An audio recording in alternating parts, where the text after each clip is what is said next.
this is Manuel. Manuel brought the... Yes, he's here. Okay, good. We'll acknowledge him during public communication. That's nice of him. Oh, man, where's that new man?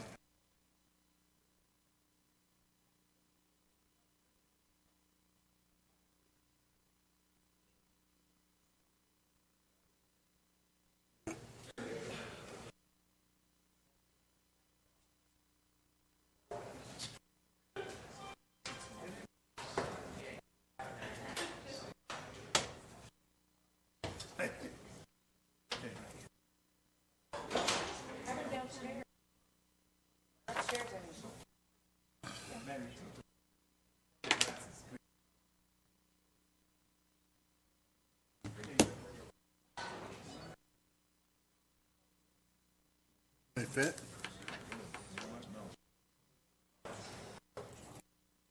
Let me see. Oh, yeah. Real good. All right. At this point, we have not finished our closed session, so we will be back return after the actual city council meeting at this point. So we'll report after the ending of that particular meeting. All right. So at this point, I'm going to go ahead and open up the Ballpark City Council, the Finance Authority, the Housing Authority. Do we have the? Yes. Which other ones do we have? Housing, we have finance. Got the. And that's it. All right, so those are the only ones. So at this point, I'd like to open up the City Council. Today is November 15th, 2017. The time is 7:10. We'll have Pastor Jackson and also Pastor Flores lead us in an invocation. So if you come up to the lectern, appreciate that. Thank you. Sir.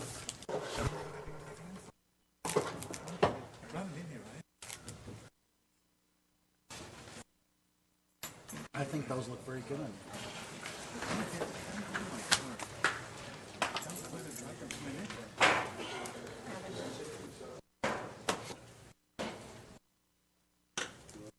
Heavenly Father, we come to you right now in the name of the Lord with praise, glory, and honor and thanksgiving. We understand and realize that a lot of things are happening in the United States and around the world. But also we realize that these things must come to pass. But as things are happening, Lord, we're asking you for grace and mercy, Lord God. People that are caught up in earthquakes, floods, shootings, and fires that is going along. And we have survivors that are hurting in their heart because of a loss of a loved one, Lord. And Father God, we're asking you for the God of all comfort to come and comfort those that are mourning. And Lord, here in Baldwin Park, Lord, we're asking you to put your mighty hand upon Baldwin Park, Lord. In the schools, there are active shooters that goes along. But we're asking you to protect our schools, Lord. We're asking you, Lord God, in protecting the police department that goes out on the streets every day to serve and to protect, that as they are going out, that your hand of protection will be upon them. And Father, we have our gangs that are in here in Baldwin Park, and even things that happen next door to even our church, Lord.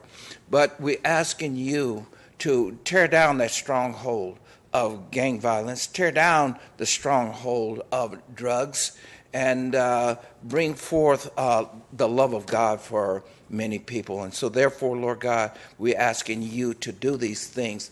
Here our city council that are making decisions, Lord, and everybody don't like the decisions that they might make, but they're here and was voted in to make decisions, Lord. Help them to make the right decision for the city, Lord. And also, as we're praying for the schools, we're praying for the businesses, Lord. We're praying for the fire department and all of the homes, residents here in Baldwin Park, in the name of the Lord. Lord, we thank you for our city and our leadership, Lord. We thank you for our anniversary, that you're allowing the city to still exist and continue being the hub of the San Gabriel Valley. Lord, we're grateful for our veterans, in which we recognize and honor this past weekend. We're thankful for their sacrifice. May we continue to honor and bring dignity and value to their lives. Help us as human beings, Lord, to just respect our leadership, pray for our leadership here in the city, treat each other respectfully and honorably. Lord, seek truth. Lord, seek to reason and come to reason together, that we may honor you, serve our people, and be a blessing to you. Gracias, Señor, por este momento y el liderazgo de la ciudad. Gracias por el jefe de la policía y también todo el liderazgo aquí en la ciudad, pastores de las iglesias. En nombre de Cristo. Amén. Amen. Thank you, Mayor. Thank you very much, Pastor Flores and also Pastor Jackson. At this point, we'll face the flag. Place your right hand over your heart. Ready, begin. I pledge allegiance to the flag of the United States of America and to the republic for which it stands, one nation, under God, indivisible, with liberty and justice for all. First of all, I want to thank you very much, everyone that's attended. Where's Manuel? Manuel, thank you very much for these avocados. Once they're ripe, I'm going to eat them with tortilla de harina, wrapped up. So, and onions and garlic and all that. These are frijoles, that's right, forgot. Real quick, Manny, did you find them? They're probably in my trunk. Could you take my trunk? Oh, yeah, let's take keys. I gave him. Check my trunk, please. Mayor, can we take roll call? In the meantime, I'm going to borrow the attorney's glasses.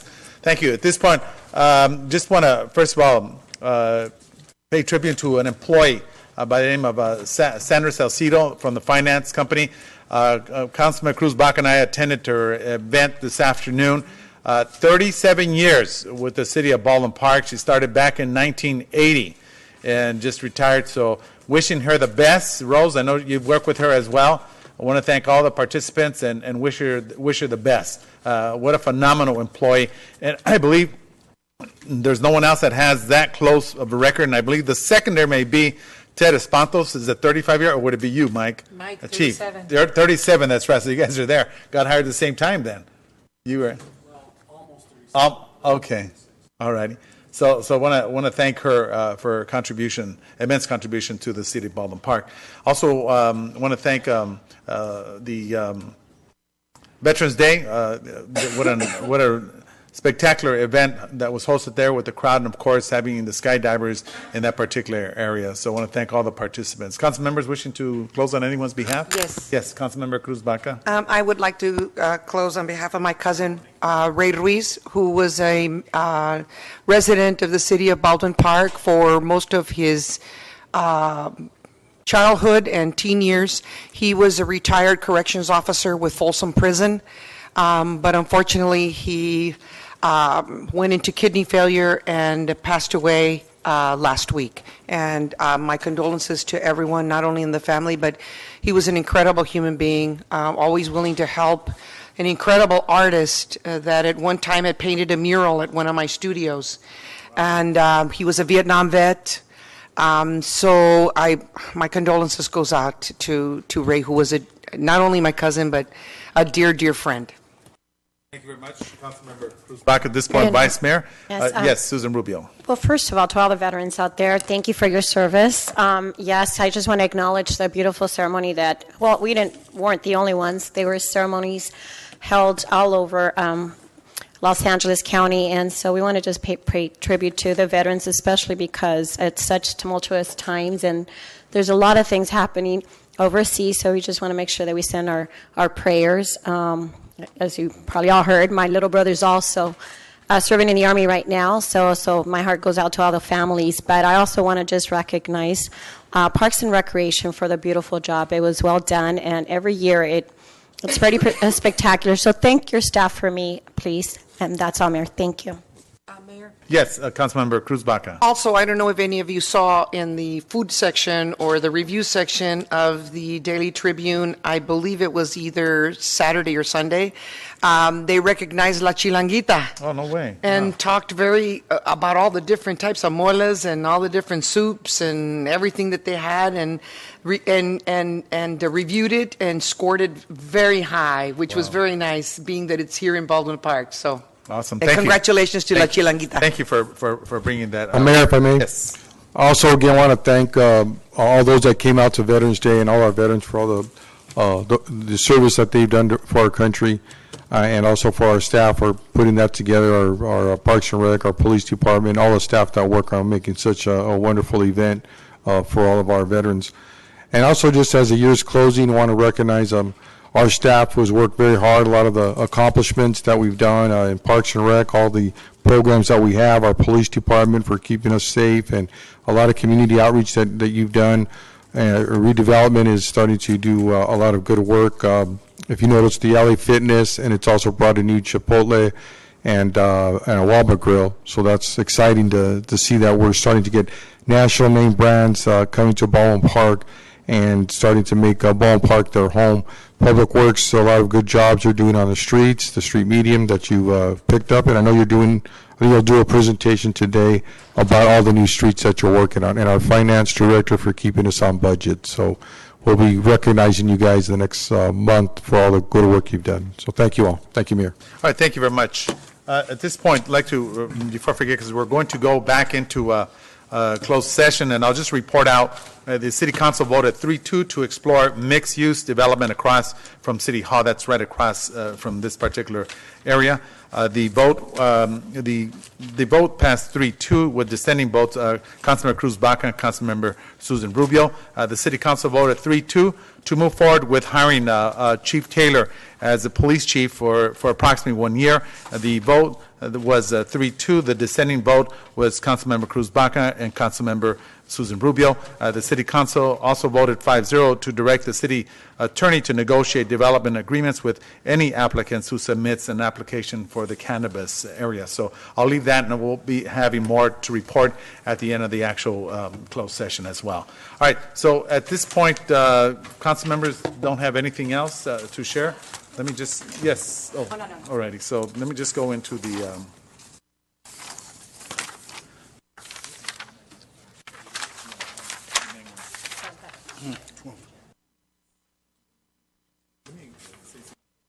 All right. Before I go on, I just want to just let the staff members, and I guess we'll have to agendize.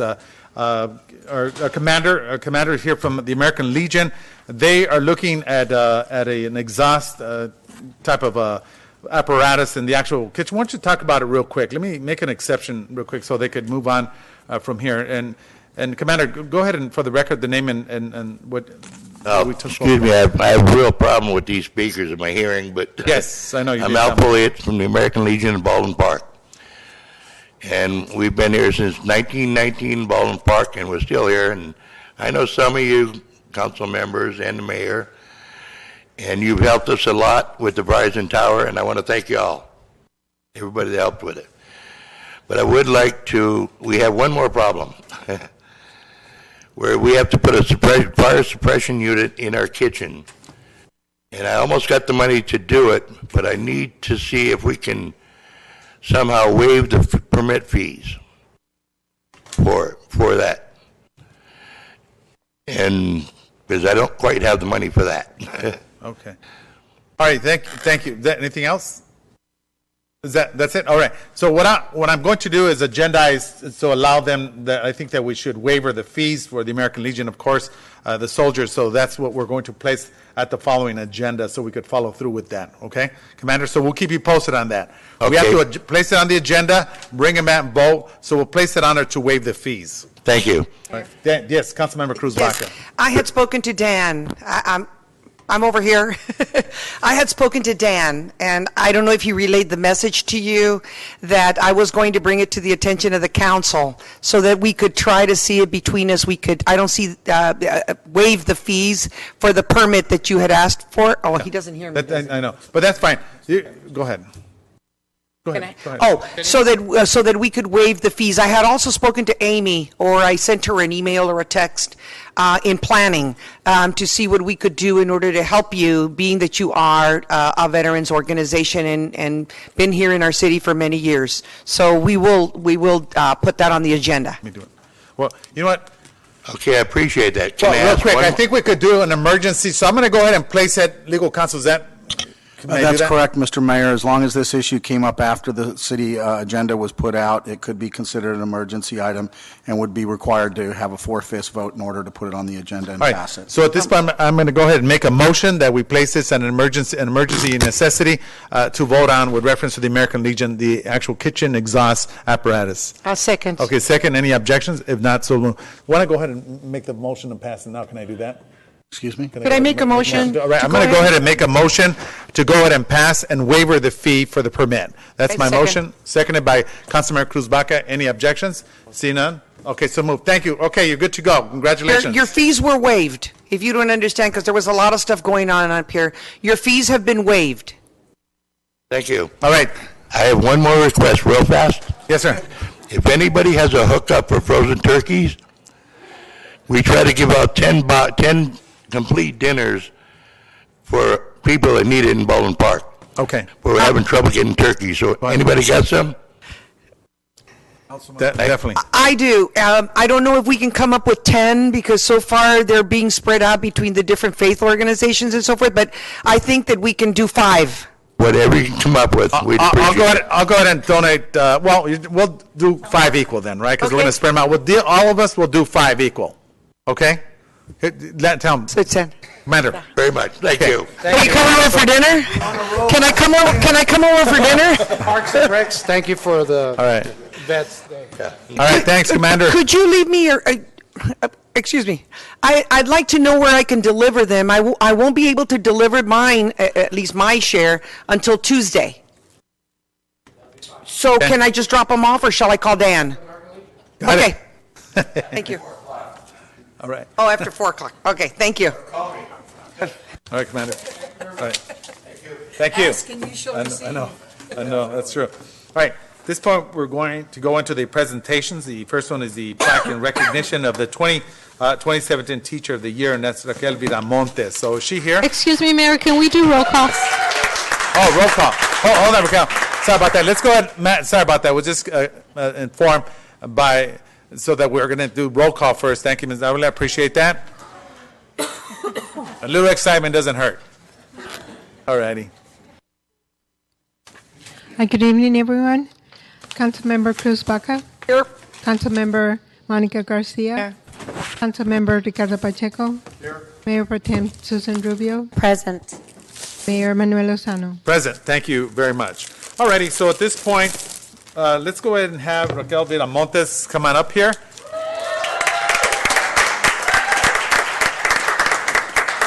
All righty. So I'm going to read this off. All the way up there. Congratulations. Yeah. All right, she comes up. Raquel Viramontes is one of 16. Go ahead.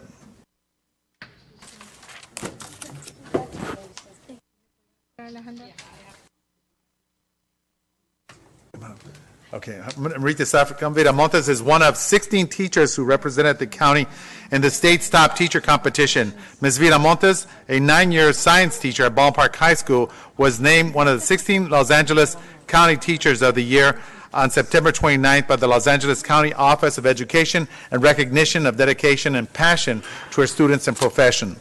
Her award was announced during a lunch at the Hilton Ballroom at the Universal City, attended by over 600 educators and family members. Ms. Viramontes, accompanied by family, friends, colleagues, Board of Education members, and Superintendent Dr. Mendoza.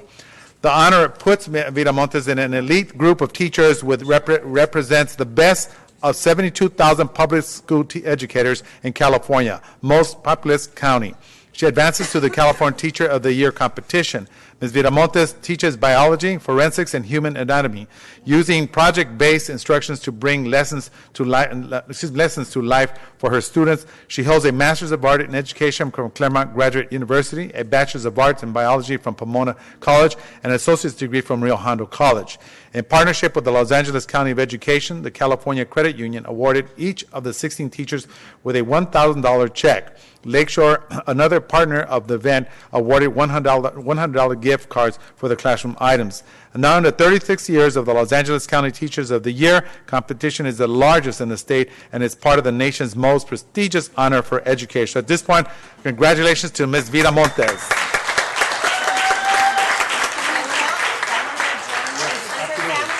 Is your family here? My mom and dad. Let's bring them up here. Come and join us.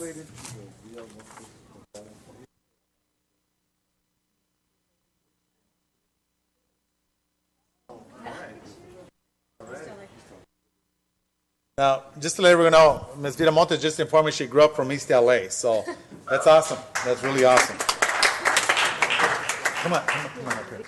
We're going to read this plaque that Raquel Viramontes, 2017 Teacher of the Year, Ballpark High School. The City Council commends you for your commitment and your dedicated service to the students, staff members, and the entire community of Baldwin Park. We wish you continued success. We're extremely proud of you and want to thank you very much. We're obviously going to include your name, your picture in the Ballpark newsletter so that all 75,000 residents know who you are. And then tomorrow we'll place your name up on the marquee as well. So on behalf of the City of Ballpark, thank you very much. Thank you so much. Thank you very much. So at this point, we're going to give her the mic. Come on up here. Are you serious? Yes, absolutely. Oh my God. Absolutely. I didn't know I had to make a speech. But I want to thank the City of Baldwin Park, the Unified School District, obviously my family. My parents have supported me through my whole career. My sister's here too. She didn't want to come up, but I thank my entire family. I also thank my instructional aide. She's actually recording right now. She's with me in the classroom every day. She makes my job so much easier. And I want to thank my students especially. There's a couple of them in the crowd, Daisy, Lorena, Georgie, and Rachel.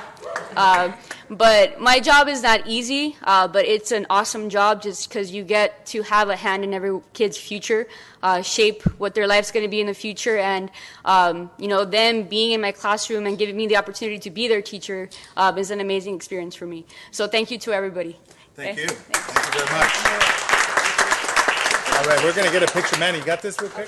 Yes. And then we're going to get one by herself for the newsletter, right? There you go. Oh, no. There we go. Pictures?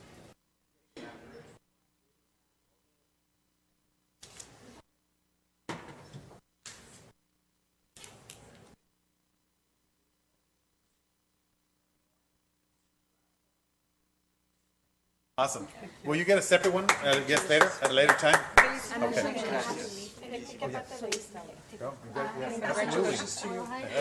That's what we do when we go to places. All right. Thank you very much. Jean. Oh. The copy that, hold on. Okay, so you're more congratulations on like years of services.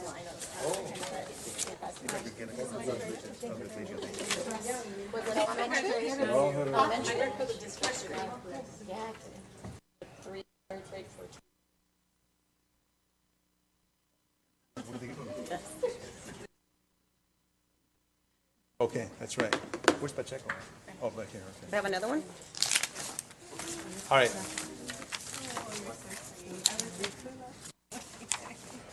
All right, so at this point, it's a recognition of the annual Drug Take-Back Day 2017, with presentation by Lou Ortega and the Pharmacy Operations Manager, Kaiser Permanente, Baldwin Park Medical Center. Are these individuals here? All right, let's come up to the, do we need to share something about it in the lecture and then come up here? Thank you. Good evening. Thank you. Thank you. Baldwin Park. And I want to thank you for letting us partner with you for the last 3 or 4 years with Drug Take-Back Day. This year we had Drug Take-Back on 2 separate dates, in April and just recently on October 28th. We were able to collect 580 pounds of unwanted prescription medications in October, and I think we collected 837 pounds in April for a grand total of well over 1,400 pounds. That's a lot of medications that can get people in trouble. So I think I'm really grateful that we're able to make a better a better place for the citizens, more safe for the citizens of Baldwin Park, and we all enjoy doing it. Thank you. Without your police department, it just wouldn't happen. Awesome. Yes. Thank you. Come on up here. But what I would like to also say, Yes, sir. is that we're doing things differently now. We now have our own drug take. Come on up here. Let's come up here. Yeah. You're being honored. Congratulations. Yeah, go ahead and share what you're saying on the way up here. Okay. Now we have drug collection being, we can now do it Monday through Friday of the whole year. Wow. At Baldwin Park. We're doing it out of our second floor pharmacy because the State Board of Pharmacy has rules that you have to have a locked facility. You just can't leave it in an open space.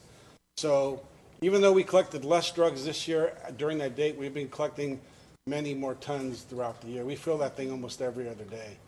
So it looks no different than what you have here. It looks like an old-fashioned mailbox. We're filling that. And another thing that we're doing now is, in the past, we used to sell envelopes like this to people for $5 so they could dispose of their medications. And now we give them to them free. Oh, wow, that's great. So what it does is it sends these things back to a incinerary facility in Ohio, and they dispose of it properly. Get those envelopes, what do they do? Just go to Just Kaiser? ask any pharmacy, ask, and I brought one for each of you. Oh, good.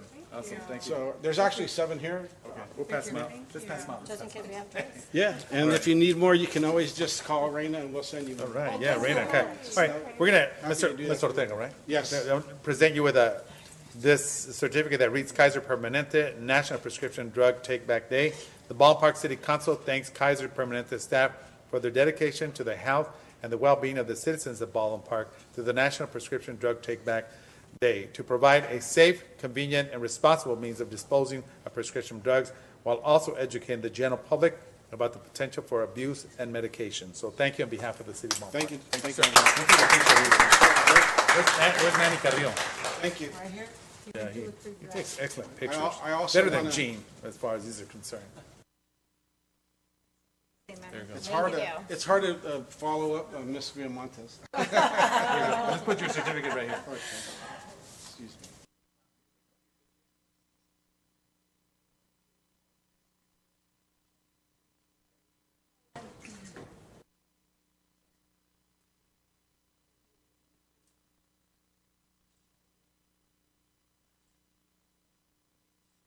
Thank you so much. Yeah, I plan on doing this for as long as I'm working. Absolutely. So we're not gonna, we won't give it. It is a great service. Because it's hard. My mother was on a lot of different medication and it was hard to figure out how to dispose of it. Yeah, because most of the cities don't give you good information how to get rid of it, and all cities are different. Yeah, and some people don't want to take it out. Yeah, and some cities actually make you prove citizenship before they take it. Oh my Whoa, goodness. that's crazy. I didn't know that part. All right, thank you very much. And also thank the Kaiser Permanente because I'm part of their 5K running every weekend. I haven't, the past 2 weeks I haven't ran, but they got an awesome team. Thank you. Thank you very much. He doesn't participate. Thank you very much. It's a presentation. All right. He's part of it, he just doesn't participate. All righty. Okay, at this point, Mr. Sam Gutierrez, you're on the air. Go ahead. Yes. Thank you, Mayor. I did my mom and dad's. I did syringes.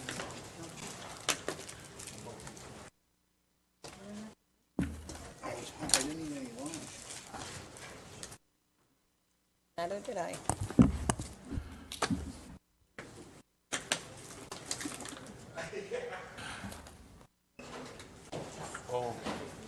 Okay, yeah, Mayor and Council, I have a brief update on a project that we've been working on for a while in Public Works. We've been working on this project for some time. We're not asking for direction today. This is just an update to the project, and that is the Main Avenue Complete Streets.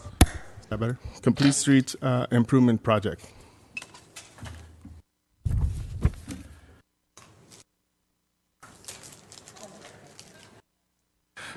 First, I'd like to start by sort of quoting my favorite definition of a complete street. For those who may not know what a complete street is, maybe somebody in the audience is wondering what that is.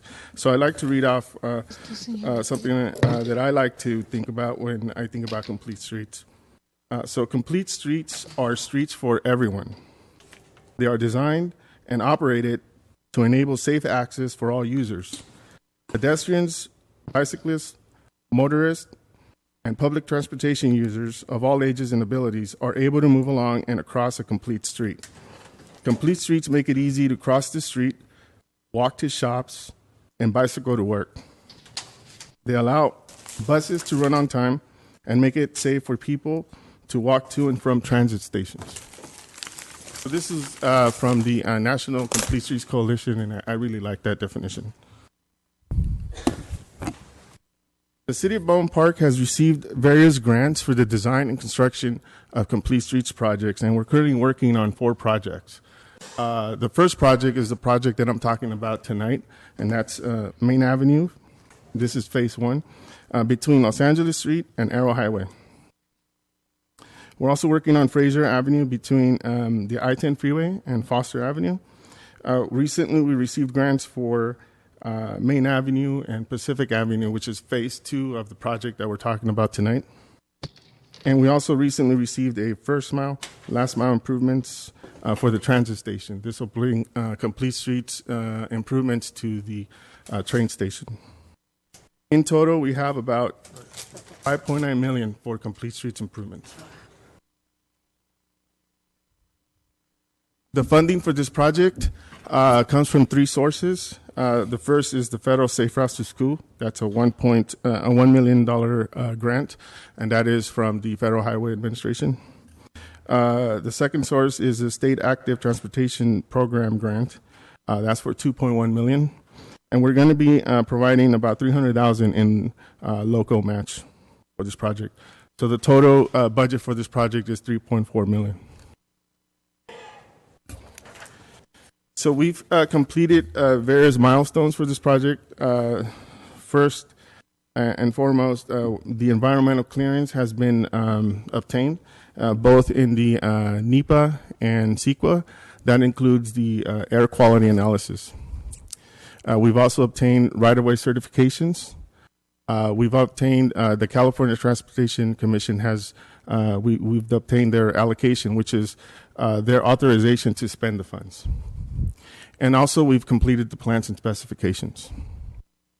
And the next steps is to obtain construction authorization from the federal side. This will allow us to spend the federal portion of the funds. And we expect to bring back this item to council for bid and award in March and April of next year. So I want to talk about a little bit about the design of the project. The design of this project is based on a road diet concept. So we are reducing the number of lanes from 4 to 2. And it includes 1 center painted median for left turn movements. It'll have dedicated bicycle lanes on both sides. There'll be landscape bulbouts and curb extensions, widened sidewalks. Most of the on-street parking that is there now will remain. There is a roundabout feature at Olive Street, ADA improvements, stormwater capture systems, and this is all based on a study that was done back in 2013 that showed that there's low traffic volumes in this area. So these are the existing conditions. I chose the intersection. This is the intersection of Ohio and Main. You can see that there is 2 travel lanes in each direction, and there's left turn pockets at the intersections. And there's a parking lane. And there's also, I want to bring your focus to the diagonal crossing from Ohio to Hallwood across Main Avenue. I picked this intersection because a person in a wheelchair who is at that corner does not have access all around of the street. There's obstructions all around. So taking the proposed improvements that we plan to bring are bulb outs at the corners, 2 dedicated bike lanes, and a center median, painted median for left turn movements. If we get a little closer look, you can see that the diagonal crossing has now been removed, and now we have shortened the distance for pedestrians to cross the street. There is curb extensions, bulb outs, and widening of sidewalks that would allow for all the ADA accessibility. The bulb outs will be landscaped, and there's also some stormwater capture systems that are going to be installed. So this is typical in the project. Sam, I want to say thank you. That intersection has always, or those intersections, because they go into Holland Middle School on the west side and Getty's Elementary School on the east side.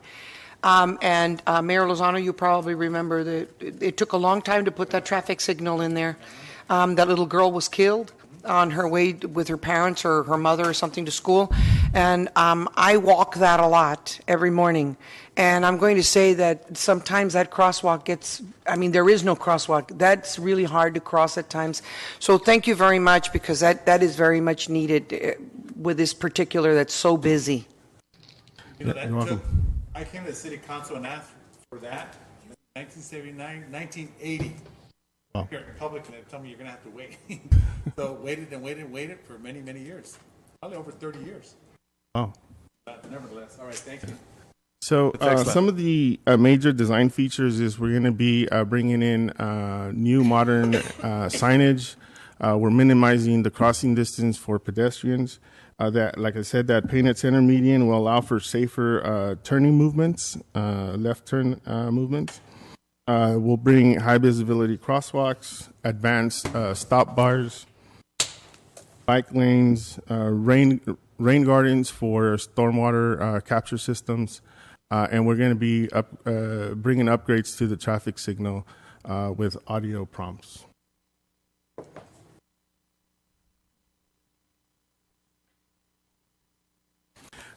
Staff will be bringing this item back to the council, seeking authorization to bid and award the construction contract in March of 2018.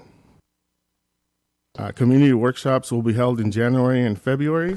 Updates will be published on the Now and on the city's website. Mayor, I just have a question. Has staff considered traffic conditions, especially in the morning, along the railroad track here by City Hall? This whole area is really congested, and I know on that area there by Ohio Avenue in Maine, in the morning that whole area is congested, so you're going to go down from 2 to 1 lane. You know, how does that back up traffic? Is it going to go all the way back to Puente? So the study that was performed in 2013 found that there was low traffic volumes. The ADT in that section is between 10,000 to 18,000 average vehicles per day. That's the ADT number. Those numbers were corroborated in the environmental studies and with the air quality analysis study to be low. So we're not expecting much of an impact to traffic. As far as the railroad crossing, Metrolink is in the process of installing the new controller systems with new timing, and we're also bringing a synchronization project for the entire stretch of Ramona Avenue from the 605 freeway to the city border with West Covina. Okay. Mayor, Yes, Councilmember Monica Garcia. I'm glad to hear about the synchronization. I think that will certainly be beneficial. I think I share the same concerns as mentioned by Councilmember Pacheco because of a previous project that was implemented and then torn down essentially because it became a traffic jam, and also the emergency vehicles had a hard time coming through. So what year was the data collected on the traffic counts? In 2013. 2013. Okay, 4 years ago. So okay, I would just ask that there would be some community outreach in addition to the meetings that we have, that we would consider knocking on doors. The doors that actually are along Main Avenue, because they will definitely get the most impact, I would say, if there is traffic that occurs. Okay. And I just remember going back to, I would say, the 80s. There was a beautiful improvement on Main Avenue. I would say between Ramona Boulevard maybe and Clark Street, and it had a median, and it was really beautiful. But it was removed because of the traffic congestion. And I'm very much in favor of, the complete streets walkability. I'm very much in favor of having the bike path. But I just want to make sure that, for one, we have looked at the traffic counts, which we have based on your information. And second, that the community, especially, along Main Avenue, that they've been informed, that they will know what's to come. Sam, Absolutely. that's a great idea, but there's also, remember that you are also dealing with residents on Los Angeles Street that will be impacted by that are impacted by the traffic right now that is so tremendous on Ramona, Main Street, Ballpark Boulevard, Los Angeles Street, which is near my home. And I think that when we do the workshops, we need to be conscious of what time we have it. Because lots of times, unfortunately, some people are working and they can't make it before 6 o'clock. And then there's other times when they go to bed early, like a lot of the seniors, and they'd rather do it in the afternoon. So I think that we need to look at several workshops at different times and at different locations so that everybody can be a part of that. And maybe send out, and Amy's always been really good about that. Before you, Sam, that's why I don't know if you're going to do it, but Amy's always been really good at sending out notices so that all the residents within, I forget what the radius is, but so that all the residents get aware or are aware of what the workshops and how this is going to impact them, because it seems like the traffic's getting worse and worse. I was coming back from Santa Fe Dam the other day, and I counted 67 cars on Los Angeles, right by the Pepsi Cola on Azusa Canyon Road, and the train wasn't even coming yet. And in the morning, it's the same thing. The train is unbelievable off of Alderson, Downing, and Bogart.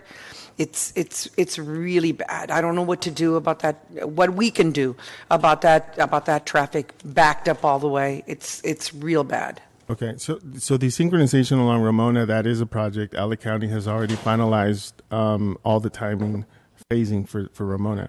Los Angeles is the next street that we're looking into to synchronizing. So we're partnering with LA County again on that. Wasn't a part of the Olive Pit contract, wasn't it, that they're putting a signal in there on the corner of Azusa and Azusa Canyon in Los Angeles? Yes, on Los Angeles, west of Azusa Canyon. Okay. That would be to exit from the project. Okay. So that might help, when that's done. Thanks. You're welcome. Okay, thank you. Thank you. Anyone else? Not at this point. Thank you very much. Excellent presentation. Looking forward for your other follow-up. Thank you. All right, so at this point, we're going to go ahead and open up the public communication. Anyone wishing to speak, you have approximately 3 minutes. Thank you. Good evening. Annie.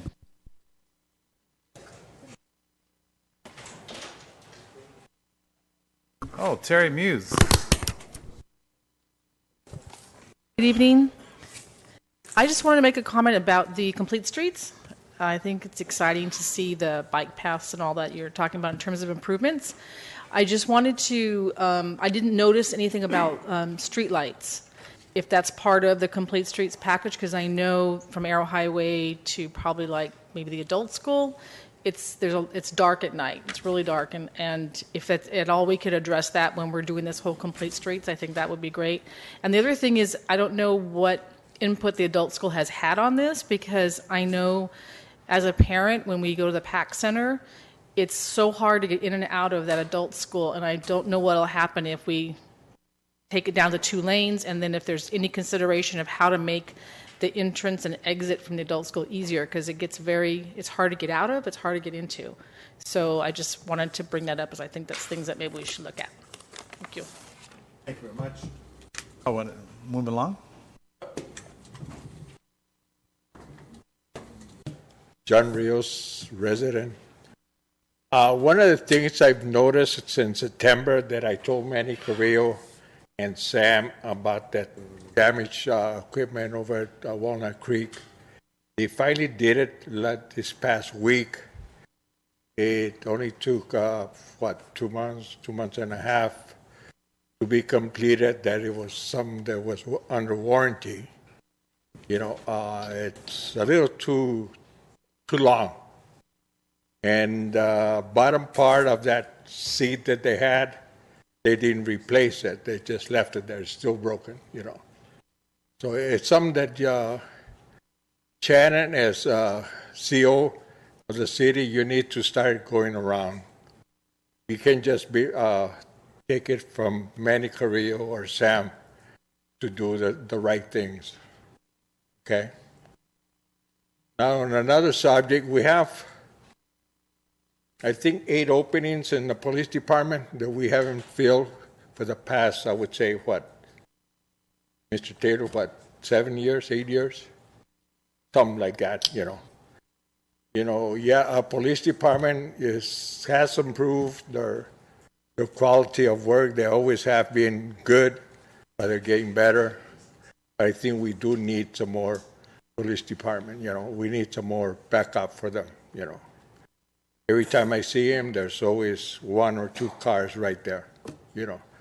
I think it's your putting in place, and some of the things, it's on Barnes over there, we're still having problems with the parking over there, and then the soccer league taking over the whole park.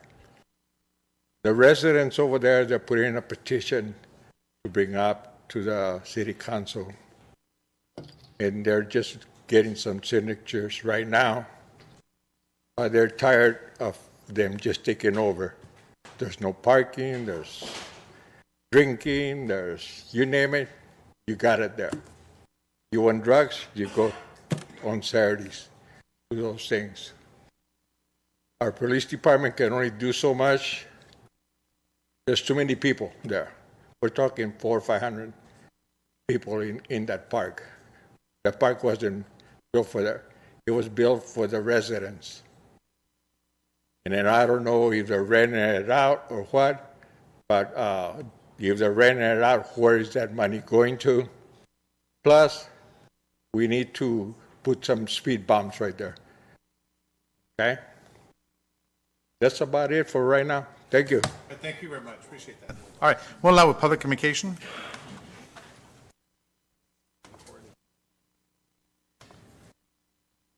Good evening. Good evening, Mayor, council members, staff, and residents of Baldwin Park. I'm Christina Larios, Library Manager at the Baldwin Park Library. I just wanted to brief you on a couple programs that we have coming up, and a reminder that we do have toddler story time every Tuesday, beginning December 5th at 11 a.m. Residents and families are welcome.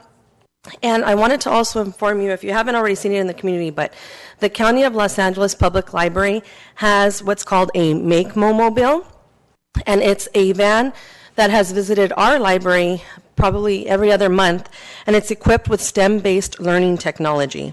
So it'll be at our library on December 6th at 3 p.m. That's a Wednesday. We're encouraging you to bring the whole family to experiment with construction, Kiva planks, program Ozobots, and Cubelets. We've had it here at our library probably since maybe about the summertime, and the kids love it. Thank you. Have a good evening. Thank you very much, Christina. You do a wonderful job there. Thank you, Mayor.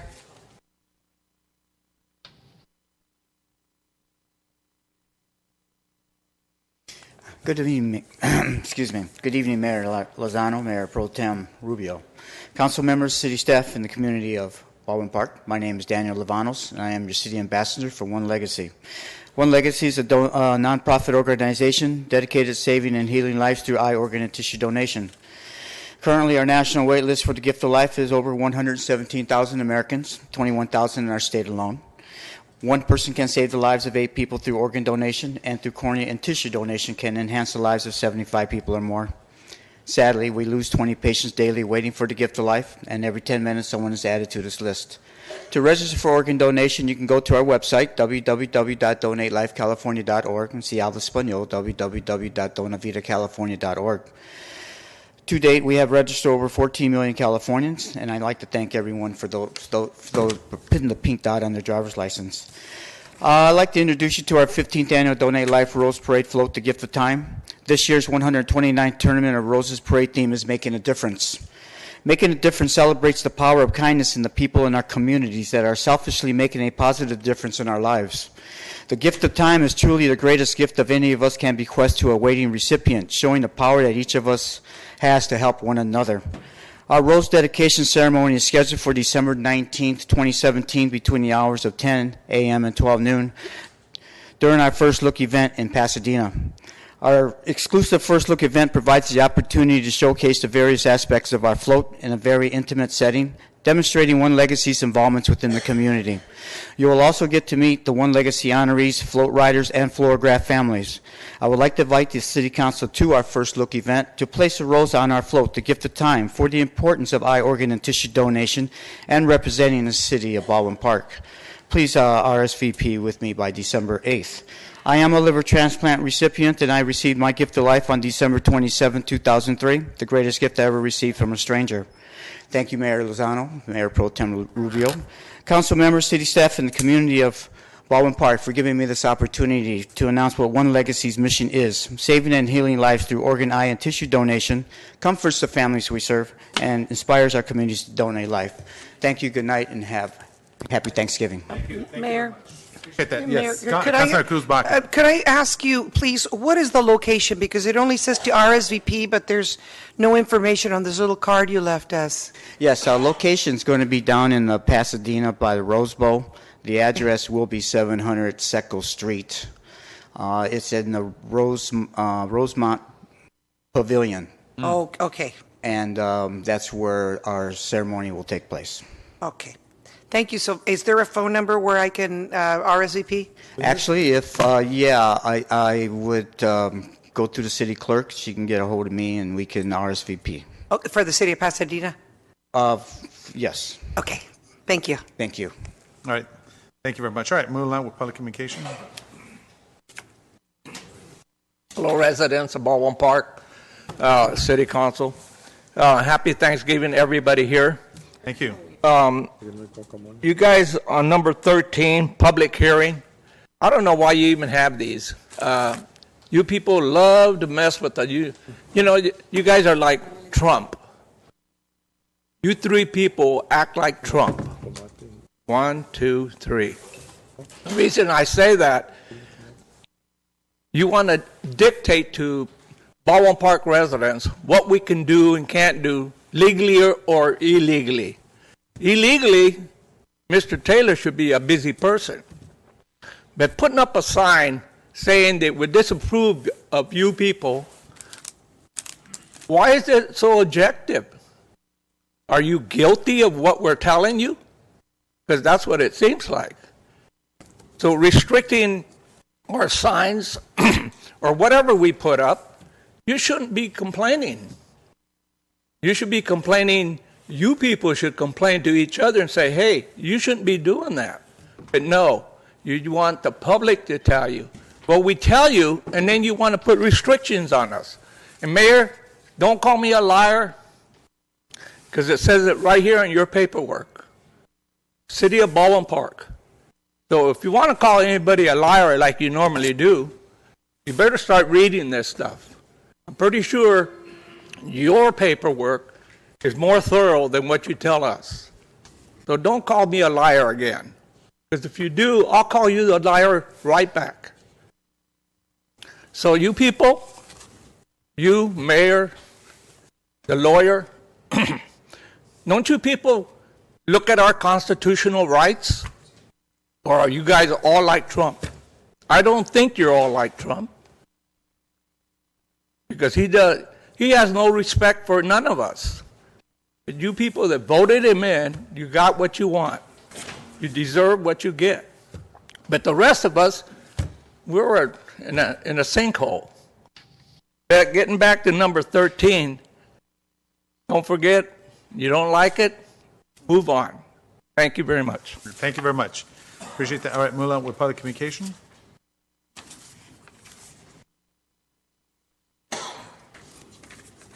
Good evening.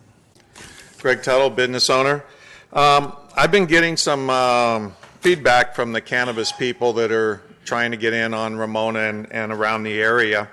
And I'm getting feedback that they're complaining that they're having to pay high contributions to city council people and other officials to get their city permits. And I thought this was supposed to be done on a fair basis and supposed to be done on a nonpartisan thing, that we aren't taking big donations to council members. And I'm not referring exactly to Pacheco exactly, but he's one of the names that comes up. And I have other instances where I've checked and council members have got a line of credit back in the middle of this year of $200,000. And I certainly hope that isn't to invest in the cannabis people in this city. So what I'm hearing is not very good.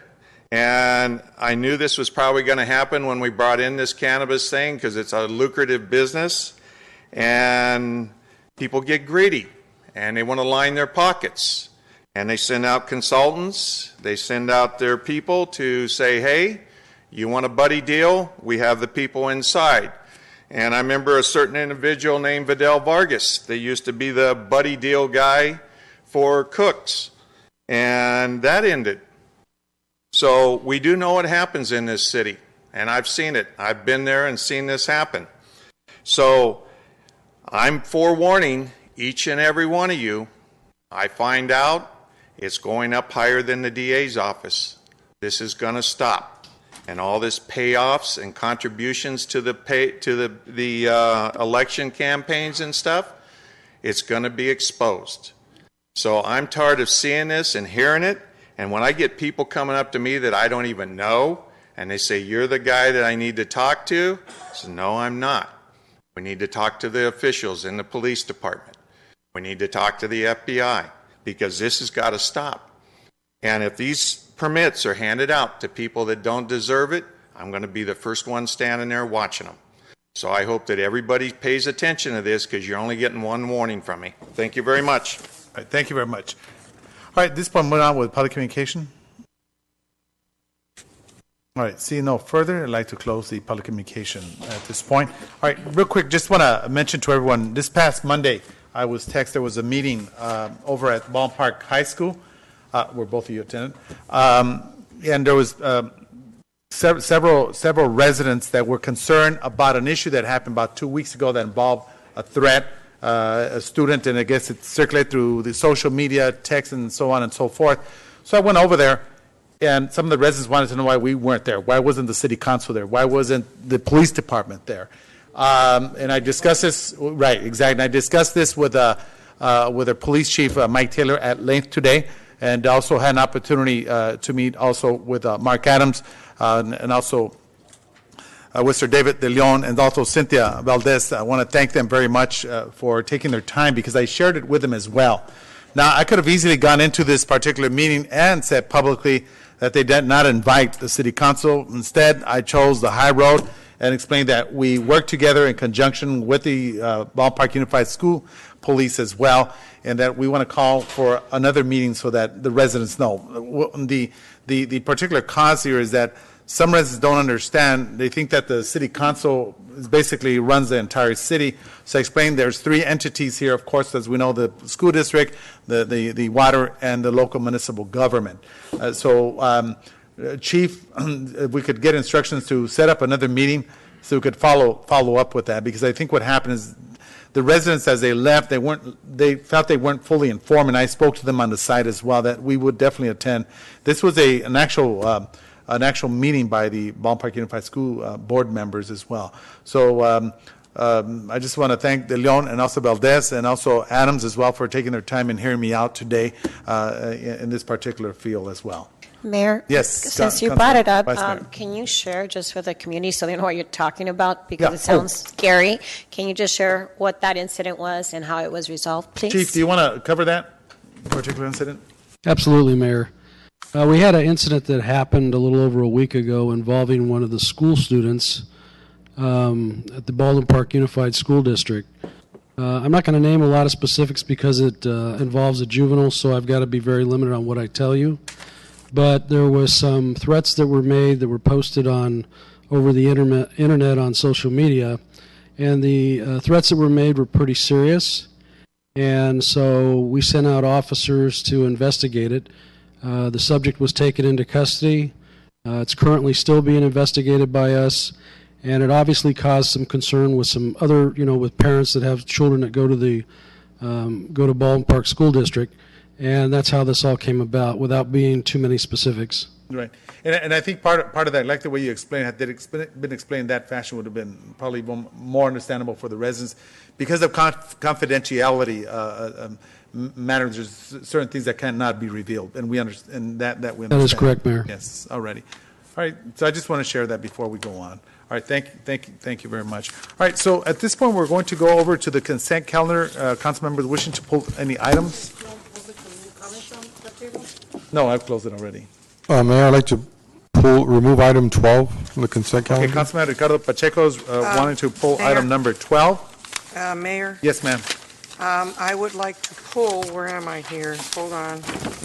Give me a moment. I Yes. would like to pull 6, All right, 10, 11, and 14. all righty. Okay, any other council members wishing to pull any other items? You you said repeat the 14? numbers? Hold on. 6, 10, 11, and 14. No, 14 is not part of it.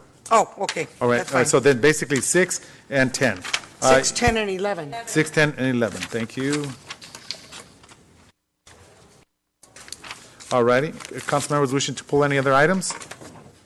If not, at this point, I will move on consent calendar with the exception of items number 6, 10, 11, and 12. Second. Been seconded by Councilmember Monica Garcia. Any objections? See none, so moved. All right, so we'll go to the first item that was pulled by Councilman Cruz Baca, which is the selection and approval of the building official and building plan check services proposal. Councilmember Cruz Baca. Yes. I have some notes here, and maybe who did this? Gus or Shannon. I did not understand, and it didn't make any sense to me when I looked at the two examples that they gave me between infrastructure and Wilden proposals, because they didn't gel at all. Even though infrastructure is charging $137 an hour for the building official, and Wilden's proposal is $120, and I went down the line, the city would still be retaining less, even though we're paying less. So instead of retaining more, I don't know if I'm making myself clear, I would like some type of clarification. And also, when the Wilden proposal was put on here, why wasn't it the same as the as what was being put on for infrastructure? Yes, thank you. There's no plan checks for Wilden. There's no plan checks on there. It's just based on the 64% of all permits, and infrastructure went down to 50%. So it confused me, and I don't understand it.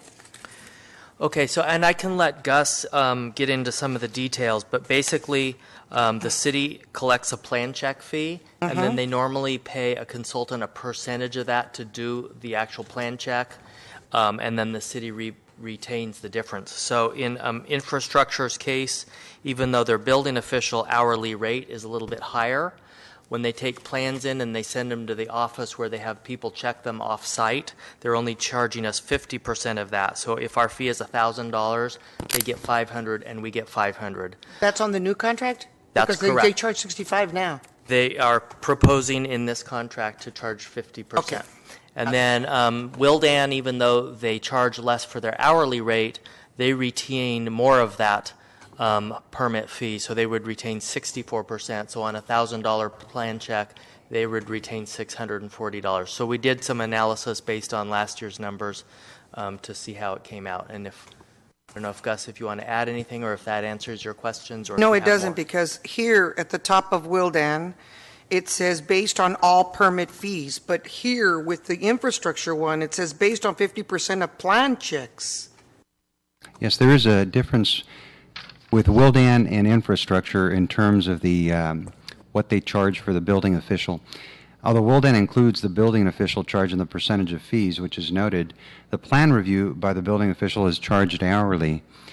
So any plan check, where infrastructure, only the major plan checks are sent out. So if the building official for infrastructure does the building plan check on site, they're not charging separately. So that's the difference.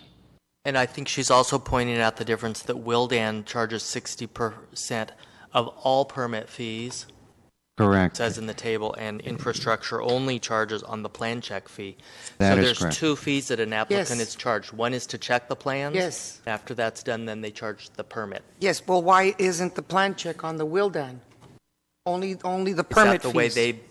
It's That's plan the way they check did it. and building permits. So in other words, Wildan is charging off of more items. Everything that's coming in through the building department, they're getting a percentage off, whereas infrastructure is only getting a percentage of the plan check fees. Who gets paid for the permit fees? Well, under Wildan's proposal, they get a percentage of those building permit fees. So even if it's a miscellaneous permit, they're getting their percent. Okay, I'm still very confused. I'm sorry, Gus, because I'm looking at two different contracts that apparently aren't the same, but yet they're both on the table for us to decide which one we're going to give it to. Is that correct? We looked at the overall costs of services. Okay. And in this case, the two top proposals, one of them is coming out at a higher cost because of the fact that they're taking a percentage of all fees that come into the city, whereas infrastructure is only taking a percentage of the plan check fees, not the miscellaneous building permit fees. But don't they, according to the invoices that I've looked at, don't they get paid like an hourly rate for the permit fees? Or they have an engineer that's on staff that gets paid like $12,000 or $13,000 a month? We have somebody on staff, a building official, that gets paid hourly when they're here, but they don't charge us separately for the plan checks that they do in-house. They only charge us for the plan checks that they do outside. In other words, the more complex plan checks. And so what we did is we took the last 6 months of service to have a comparison between these companies. And we wanted to be very transparent about what these costs were. And what came out was that the costs for infrastructure were less than the cost for Wildan. Well, also it says that in February, infrastructure that there was no plan checks. However, in looking at the invoices, and I'm sorry I didn't bring them, they did double their invoice for February and March from the invoices that I have. So it wasn't that they hadn't collected anything in February, it's just that they billed later. It was a delay in Yes, the but invoice. they still billed in February. In a sense, it was for February, even though we received it in March. So there was a fee in February. Yes, it was a delayed invoice, but in either way, we took that same comparison when we did the scenario with both firms. So those costs were looked at as if Wildan had been here for those 6 months versus infrastructure. Okay, I would like to bring this back to January, if you please, because I still don't understand it. So I would like to sit down with staff. Okay, Can I? yes, go ahead, Councilman, then we'll come back to her Well, statement. I mean, I understand in a way, I understand what Councilmember Cruz Baca is saying because, you know, when you're passing these large amount of contracts, like everything needs to be clear and it doesn't seem as clear. Like now, right here it says that they didn't have anything for February, and now you're saying they did, but they were delayed. And so that already doesn't seem like it's very clear to me. And I understand what she's saying. On one of the examples for infrastructure, it talks about plan checks, and the other one talks about permits. So it doesn't seem like, you know, it should say permits on both. If one is zero, then zero. So an equal comparison so we could see item per item. You see, you know the explanations because you deal with it. We don't. All I'm seeing is two different things. One says permit, one says plan checks. And then it's saying that they don't charge for permits, but then we are hiring someone from their firm, well, at least we used to, I don't know if that's changed, that they're in-house and we are paying them. But that's not being accounted here. So even though you still believe that they're the lowest bidder, it really should be more clear than this. So I also am a little disappointed that we don't see everything clearly, even though I'm not saying that it's not the lowest. But to avoid this confusion, it really should be spelled out for us because I don't see the in-house person that they have here charging, and I don't see these two comparisons match in terms of the items. So next time, I would like to see them a little bit more clear as well. Thank you. Mayor? Yes, Mayor, if I may. Councilman Ricardo Pacheco. I would, first of all, I think it's very clear. I want to thank the staff for writing a good report. The explanations are noted here under the notes, what the difference is between the plan checks and the permit fees, and they're different. So obviously, we're getting a better deal because one company is only charging us plan checks, and the other one is charging us for all plan check plus other fees. So, and also the notes explain that here on the bottom. So I think it's very clear. I wouldn't want to bring it back. I would suggest that we move approval as stated by the staff report. All right, so is there a motion? That's my motion. Already to bring it back to January. Hold on. Okay, then I object to her motion to bring it back. So at this point, let's go ahead. No, we're going to go and do the first motion by Councilmember Cruz Baca to bring this back to when? January. Okay, January of 2018. And is there a second? I'll second. Second. Okay, so at this point, Madam City Clerk, if we could conduct a. I would object. So. Okay, right objection. Right. Right objection, Councilman Ricardo Mayor, Pacheco. to Yes. save us the trouble, can I just make a substitute motion? Okay. May I? Yes, go ahead. Okay, so my motion is based on staff's recommendation. Staff recommends that the City Council approve the selection of infrastructure engineers and direct staff and the City Attorney to negotiate and prepare a contract for building official and building plan check services and authorize the mayor to sign the resulting contract. And that would be my motion. Okay.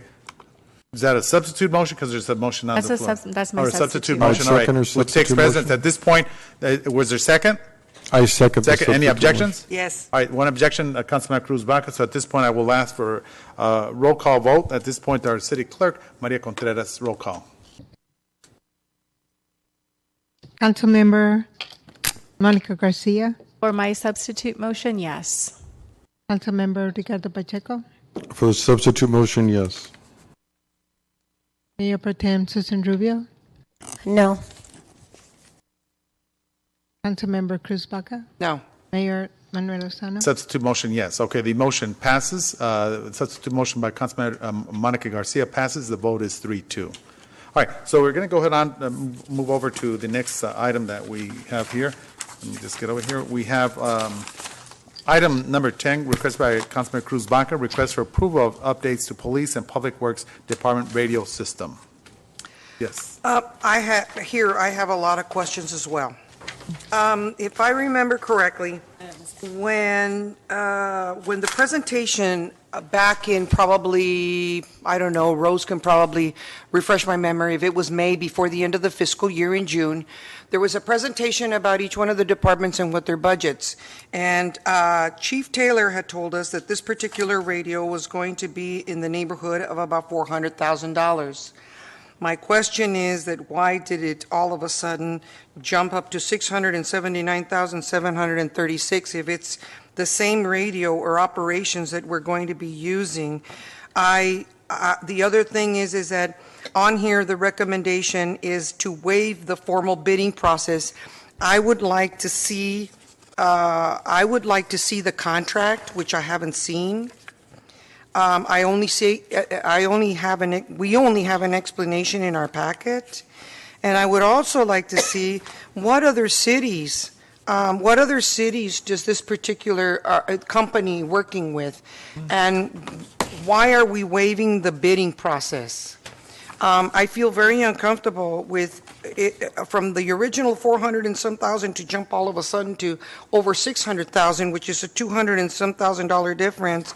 I feel very uncomfortable going ahead with this without any real explanations or even taking a look at the contract that this company has brought forward for us. I would like for this to be brought back so that we have a chance in our next packets to look at the contract. Was there, where it says here, Joint Powers Authority, membership costs and so forth, but where is that JPA agreement?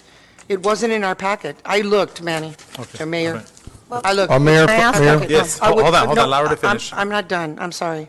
I would really like, and I'm sure that some of you would as well, I would really like to see the GPA agreement and to see exactly, and also an explanation, a little better explanation as to why it jumped over $200,000 from the original budget that we were looking at. And also, in that contract, I'm hoping that it also says, what are we going to be paying yearly for a maintenance agreement? I would really like to see that as well, because it's not just purchasing, but also the upkeep of that particular radio. So I would feel a lot more comfortable in bringing it back to the second meeting in December. And if we could please have a copy of the JPA so that we can all take a look at it. So, Mayor? Yes, Councilmember, Vice Mayor. And I'm going to guess that some of this money is going to be paid through asset forfeiture, but a lot of the times that is used as sort of as an explanation, but nonetheless, it's still money that can be used for other things. I personally don't have an opinion, but I will say the same thing I said earlier, like these reports are not very clear for us that are making the decisions, and it's a lot of money. I also want to know, like, why don't we include the contract along with it so we can see all the details? And so I just want to make it standard, practice for always when we're making contract decisions, we want to see the entire picture, not just the explanation in a couple of sentences. So Shannon, can we make sure that every time we vote on a contract, everything is there? Thank you, Mayor. Thank you, Vice Mayor. At this point, So I'd like to make a motion. Yes, go Mayor. ahead. I'm That's sorry. fine. I'd like to make a motion to bring this back until we can get a copy of the JPA and to be able to review it so that we can bring it back, if you please. all right, thank you. So there's a motion. Is there a second? I'll second it with the with that additional item that always include the contract along with it. Thank you. All right. Okay, so the motion is second. Any objections? Yes. Well, Mayor, I just have a question. Let me have staff possibly answer some of these questions. I know that there's a very thorough report that has been written. It explains some of the items that were brought up. I'm looking at about a 5-page report, maybe more documents here. Can you kind of provide some clarification as to why the... It's the radio system we've been talking about for years. Basically, our radio system that we currently have in place was put in place back in the late 80s, early 90s, and it's basically become almost inoperable. We can't buy parts for it. The report goes into a lot of details and talks about this. They no longer make the parts for our radio system. In fact, they have to strip old radio systems to find parts for it. Originally, the price that I had said it was going to cost back before, a while back, was about $450,000. And we thought we had that covered. What I probably failed to explain back then is there is an additional fee to belong to the JPA. The JPA itself is formed by all of the different police departments in our area in the San Gabriel Valley that form that JPA. So it's not a commercial JPA in that sense. It's more of a government JPA. We have a presentation that might answer a lot of your questions that we put together a slideshow. Lieutenant Hofford, again, who's very good at putting slideshows together, has put together a detailed slideshow that will answer a lot of your questions. Just so you know, the funding that we're finding comes from different sources. Not only does it come from the police department, our asset and state asset forfeiture, but it comes from our vehicle grants. It also comes from Public Works because they're going to be a part of it.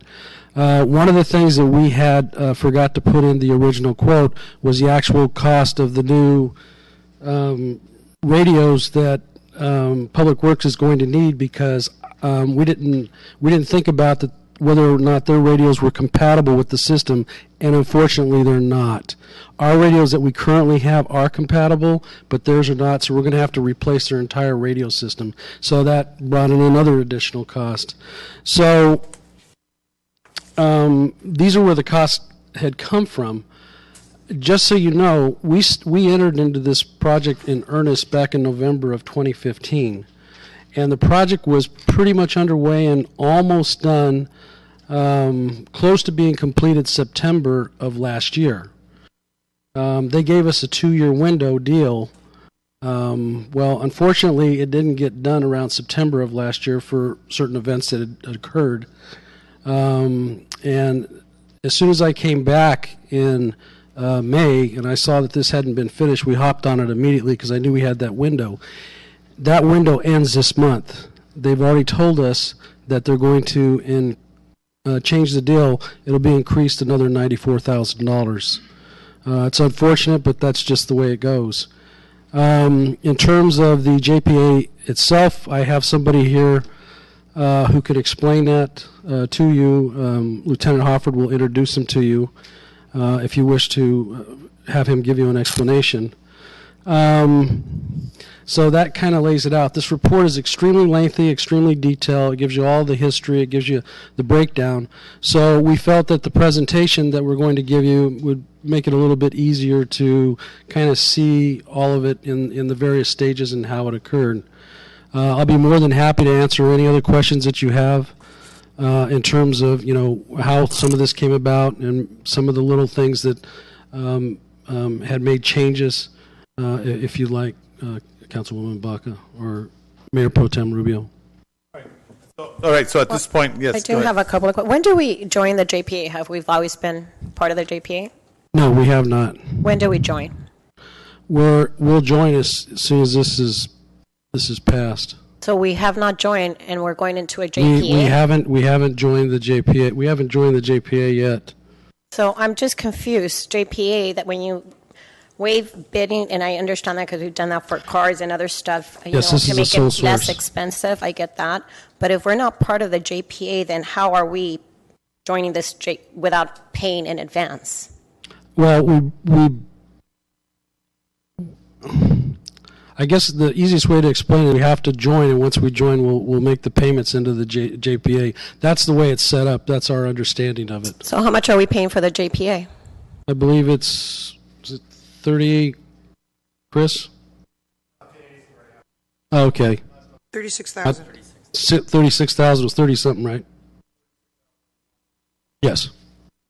What are the 30 advantages of being on the JPA besides buying this radio? We'll have a say. And instead of being a subscriber where we don't have any say as to what goes on with the JPA, we'll actually have a seat at the table and have a say in terms of what goes on with the communications. I think this presentation that we're going to show you will fully explain all your questions about the JPA and the advantages that we're going to gain joining this radio system. Shouldn't we have first been presented with the JPA and then bring in the radio thing? So that we could have had the presentation, looked at all of that, decided to join the JPA, and then bring in the radio? Well, I guess that's one way of doing it. I thought we could just put it all together and bring it to you at once. It's very confusing. And explain it. I think if we're allowed to give this presentation, it may answer a lot of your questions. I think it would be great, please. Yeah. But Okay. I will also add that you're going to give the presentation, but initially we were not getting a presentation. So I agree. Something like this, if you have a presentation to present, I think just so we don't spend time talking about it here, next time please let us know so we can put it in a special meeting so we could see it and then all our answers are satisfied. For me, like you said that it's very detailed. In this report, did you write about the difference and costs for the, I think you said for public works? Is it in this report? There's a difference yes. in cost. How much is the cost for the radio system to bring it up to par? Sam, how much was your part of it? Yeah, the public works portion is about a third of the cost. It's the $214,579 for the purchase of the radios and the installation of the radios, and our portion for the infrastructure to make it all work. And we are going to be providing a third of the subscription cost to the JPA, which is $12,000. I'm sorry, can you just repeat the first number you gave me? $214,579.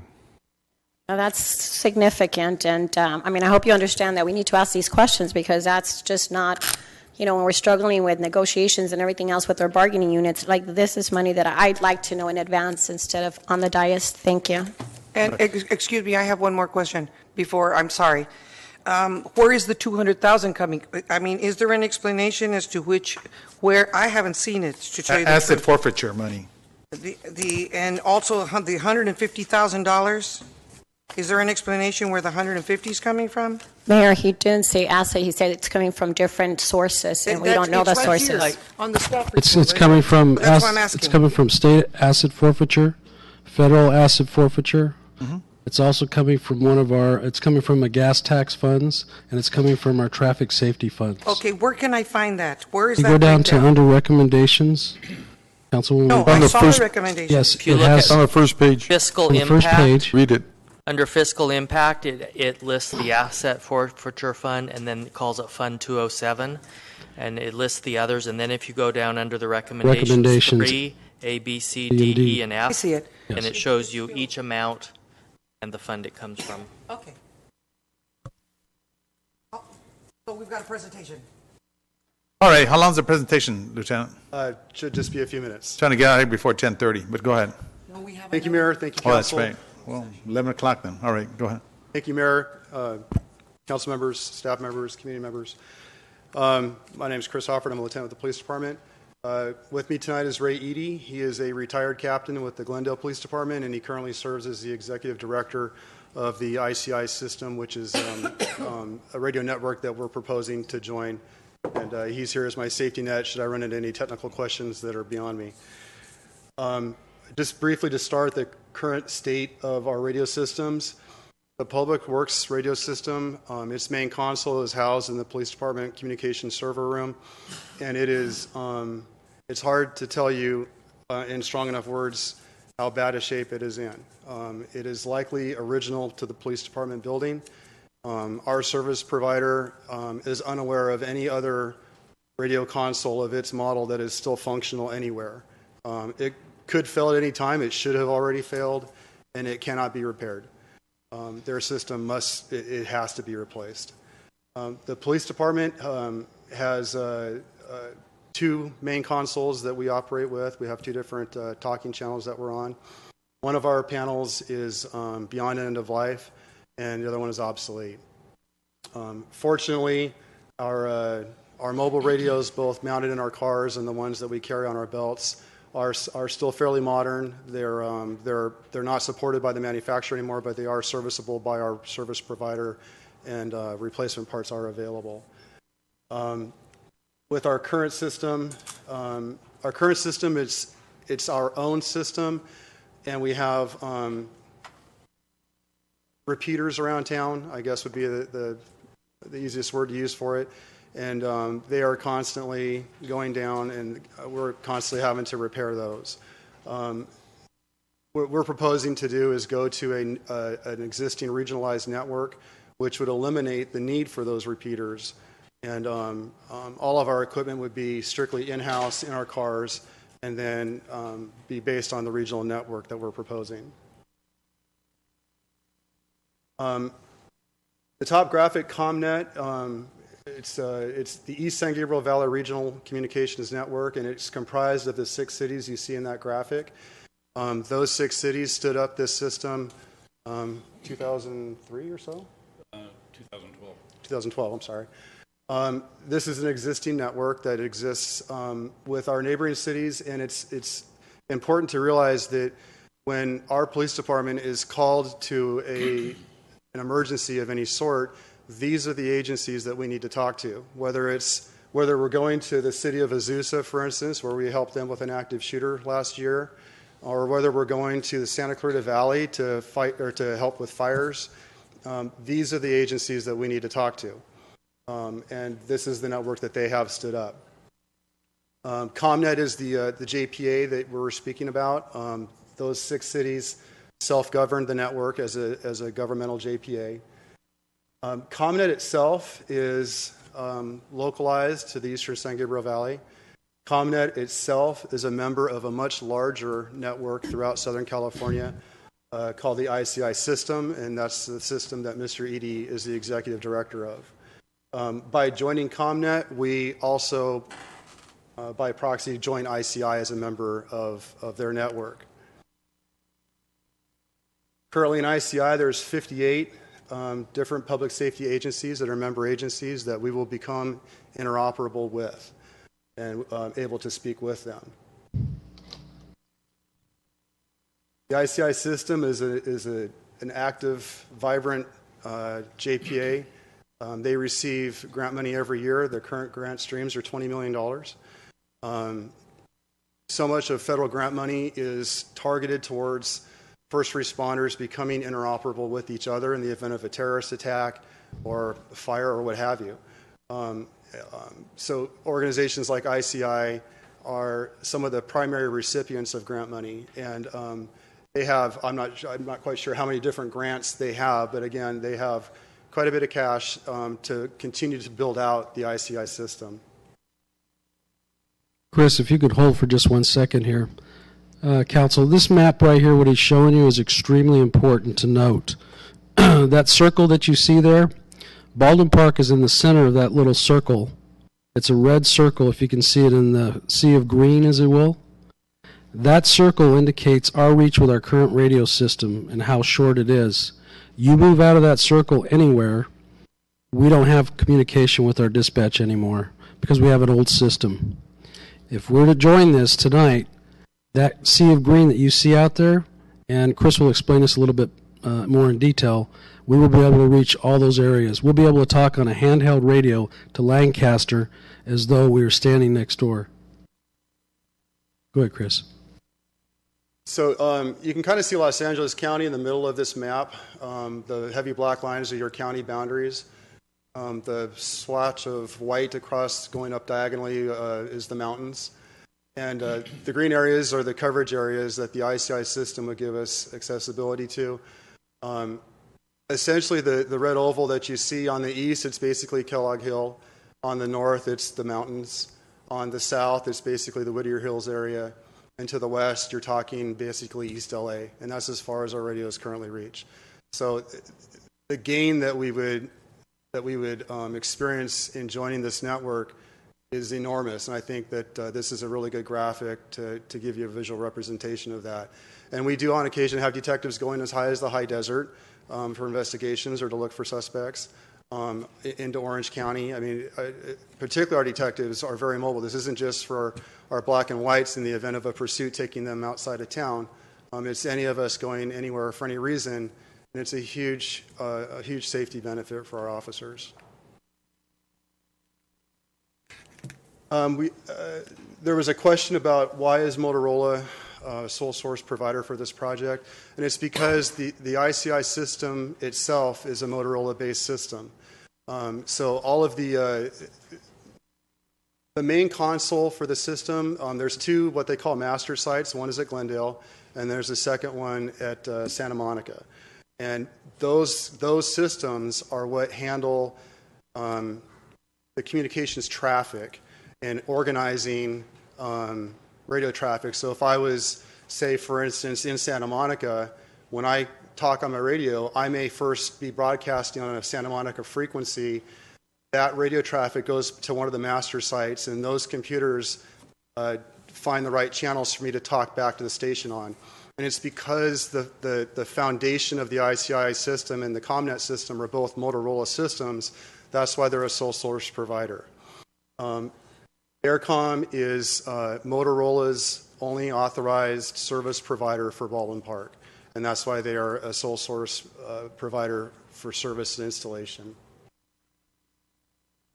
Let me ask you a question. Yes, ma'am. So that means that no other radio company, if we put it out for bid, there's no other company available out there that we could see if their system would work or if they'd be willing to work with us. So Motorola is the only one for the city of Baldwin Park?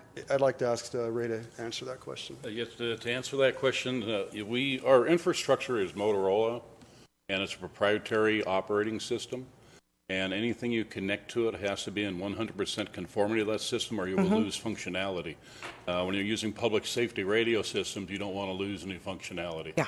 As far as like the portable radios go and the car radios from Motorola, only their radios can be programmed with over-the-air programming that puts it through our whole system, so you don't have to take a radio into a radio shop every time you want to update some programming. We do it over the air. They are the only provider of public safety grade radios that have that OTAP system, along with its durability and the engineering of the radios.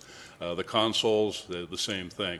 If you want full console functionality, which a police department or fire department should have, so that when emergency triggers are used in the field, you know where that officer or firefighter is or public works employee is, they're the only ones that will work 100%. You can buy a second party, but you will lose functionality.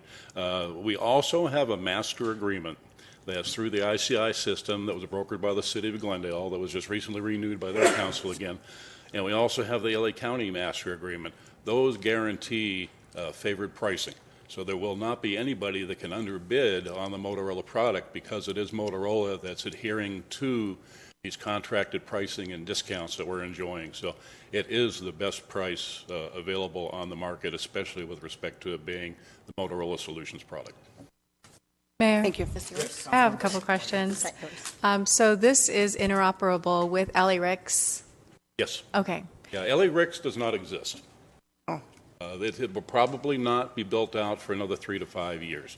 When it is completed, it uses the same platform that ICI employs. They're fully compatible. We are already installing what's called an ISSI interface. That's being done along with our 12th system cell, which is the South Bay region. That will connect directly not only to LA-RICS, it'll connect directly to Long Beach and directly to the Los Angeles Police Department system. Okay. And then the JPA, would you be able to opt out at some point without any liability or without any, making it whole or anything like that? Or what does that look like, the JPA? You actually have 2 JPAs involved here. Your ComNet JPA is the one that your city would actually join. ComNet has a ICI cell that they built with grant funding and they're sustaining. You would be a member of that JPA and being a part owner of that system. I don't believe they have any penalties for dropping out other than ceasing use of their infrastructure. As far as ICI goes, we have no penalties for agencies. We ask for 1 year's notice so that we can make adjustments to coverage, but there's no penalties. Okay, so Mayor, I mean, with that information, I'll make a motion if that's okay to move the item. I think, I have some questions too. Okay, I'm sorry, I thought you had already asked questions. Go ahead. I did, but I have some more. The other question was, how much is it per year for the maintenance? Because we haven't had a chance to look at the contract, and that was my whole concern, is that I wanted to see what the JPA entailed, so that I could understand the contract that we're entering in. My concerns are that from 450,000, it jumped up all the way to 679, almost 680,000 from just a few months ago. And I understand all of that. But I would also like to see what is the maintenance going to cost us per year. And I mean, there's a lot of questions. My bottom line is that I would like to see the JPA, and I understand that this is time sensitive, and I really understand this. But there's another part of me that says that I can't agree to something if I don't understand what your agreement is. And just because the other cities have opted to go ahead with it, that doesn't mean that I haven't seen it. So that's my concern, is that's why I wanted it brought back. And I understand it's time sensitive, but there's a lot of questions still as to why there's a $200,000 and almost $300,000 discrepancy. And I understand that this is including our public works, but also the fact that we're waiving a bid for someone else to be able. And I know that you tell me that the Motorola is the only one that's compatible with the system and with the other cities that you want to work with. And also, no one has said how much the maintenance a year is going to cost. Ma'am, it's on page 3 of the staff report. It's $2,600 a month after the warranty period expires.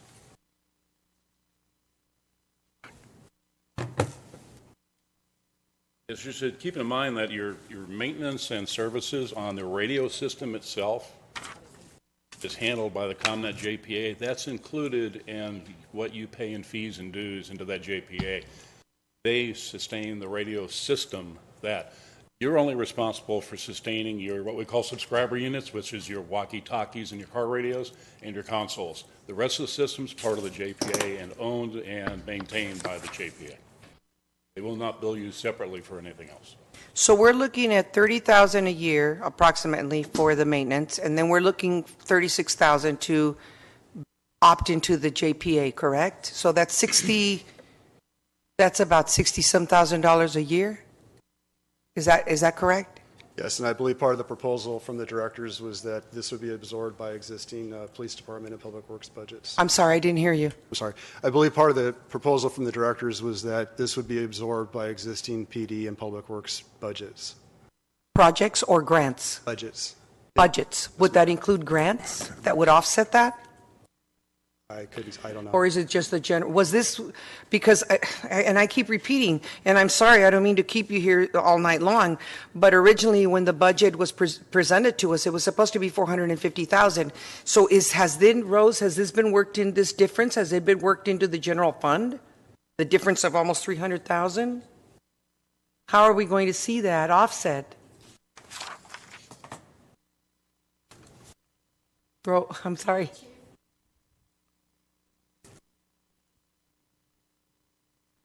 I believe that we can work this out with the asset forfeiture fund, right? You talking about the increase, Councilwoman Cruz? Yeah, that's already been accounted for on the opening page here. Most of it's coming out of asset forfeiture and then and traffic safety, and then the other portion, about 36%, is coming out of public works through the gas tax. Now, my question, where is the fee for the maintenance and for the opt into the JPA? Who's going to pay for that? From what account? That's included in the fees that I just gave you. How about next year? That'll be figured out into our budgets at that point. Okay. So how much is Public Works? And Public Works is coming from their safety? The gas tax, about 36%, was it? Or 38? It's closer to 33% at this point, and it's coming out of the gas tax for both the purchase and installation of the radios and for the subscription to the JPA. Oh, so you're paying a third of the subscription? We're paying a third of the subscription. Okay. And all right. That's envisioned to be a yearly fee. All right. I'm sorry. I still feel, I just feel that we didn't have a chance to look at the JPA, and I feel very uncomfortable about this without being able to read it.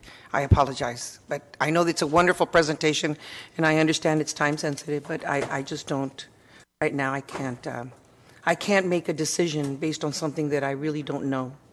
So, sorry. All right, thank you. At this point, there's a motion on I the would floor by second, Councilmember Monica Garcia's motion. Seconded by Councilmember Ricardo Pacheco. Any objections? Yes. Okay, one objection by Councilmember Cruz Baca. At this point, I will ask our Madam City Clerk to take roll call, please. And this is the motion by Councilmember Monica Garcia. Councilmember Monica Garcia. Yes. Councilmember Ricardo Pacheco. Yes, to approve staff's recommendation. Councilmember Cruz Baca. No. Mayor Pro Tem Susan Rubio. Yes. Mayor Manuel Lozano. Yes, the motion passes 3-2. Thank you very much. Oh. No. Mayor, 4-1. Excuse me. 4-1. 4-1. Sorry about that. Thank you. Correction. Well, excuse me. What year did you serve in Glendale PD? How many? 4-1. That's where, actually, 1975, when I got my driver's license, I grew up in Glassell Park, went over on Glen Oaks where they have the DMV, and Glendale Police Department gave me a ticket for speeding on my 1963 Nova.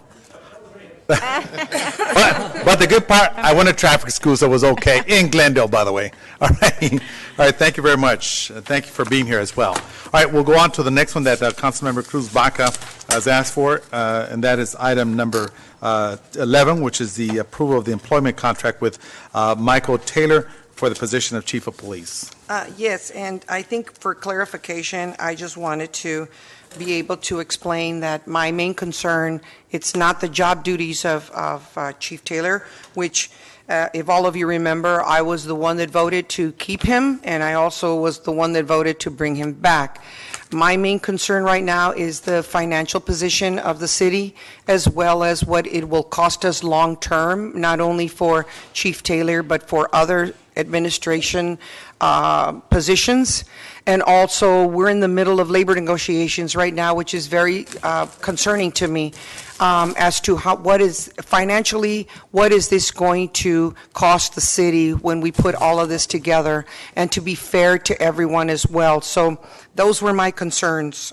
So I just needed to state that as clarification. All right. Thank you very much, Councilmember also want to Cruz make Baca. Yes, a Councilmember, Vice Mayor Susan Rubio. Yes, and I also, again, it wasn't necessarily the contract for me. It's just when we change things to fit one person and not everyone else, that's a concern.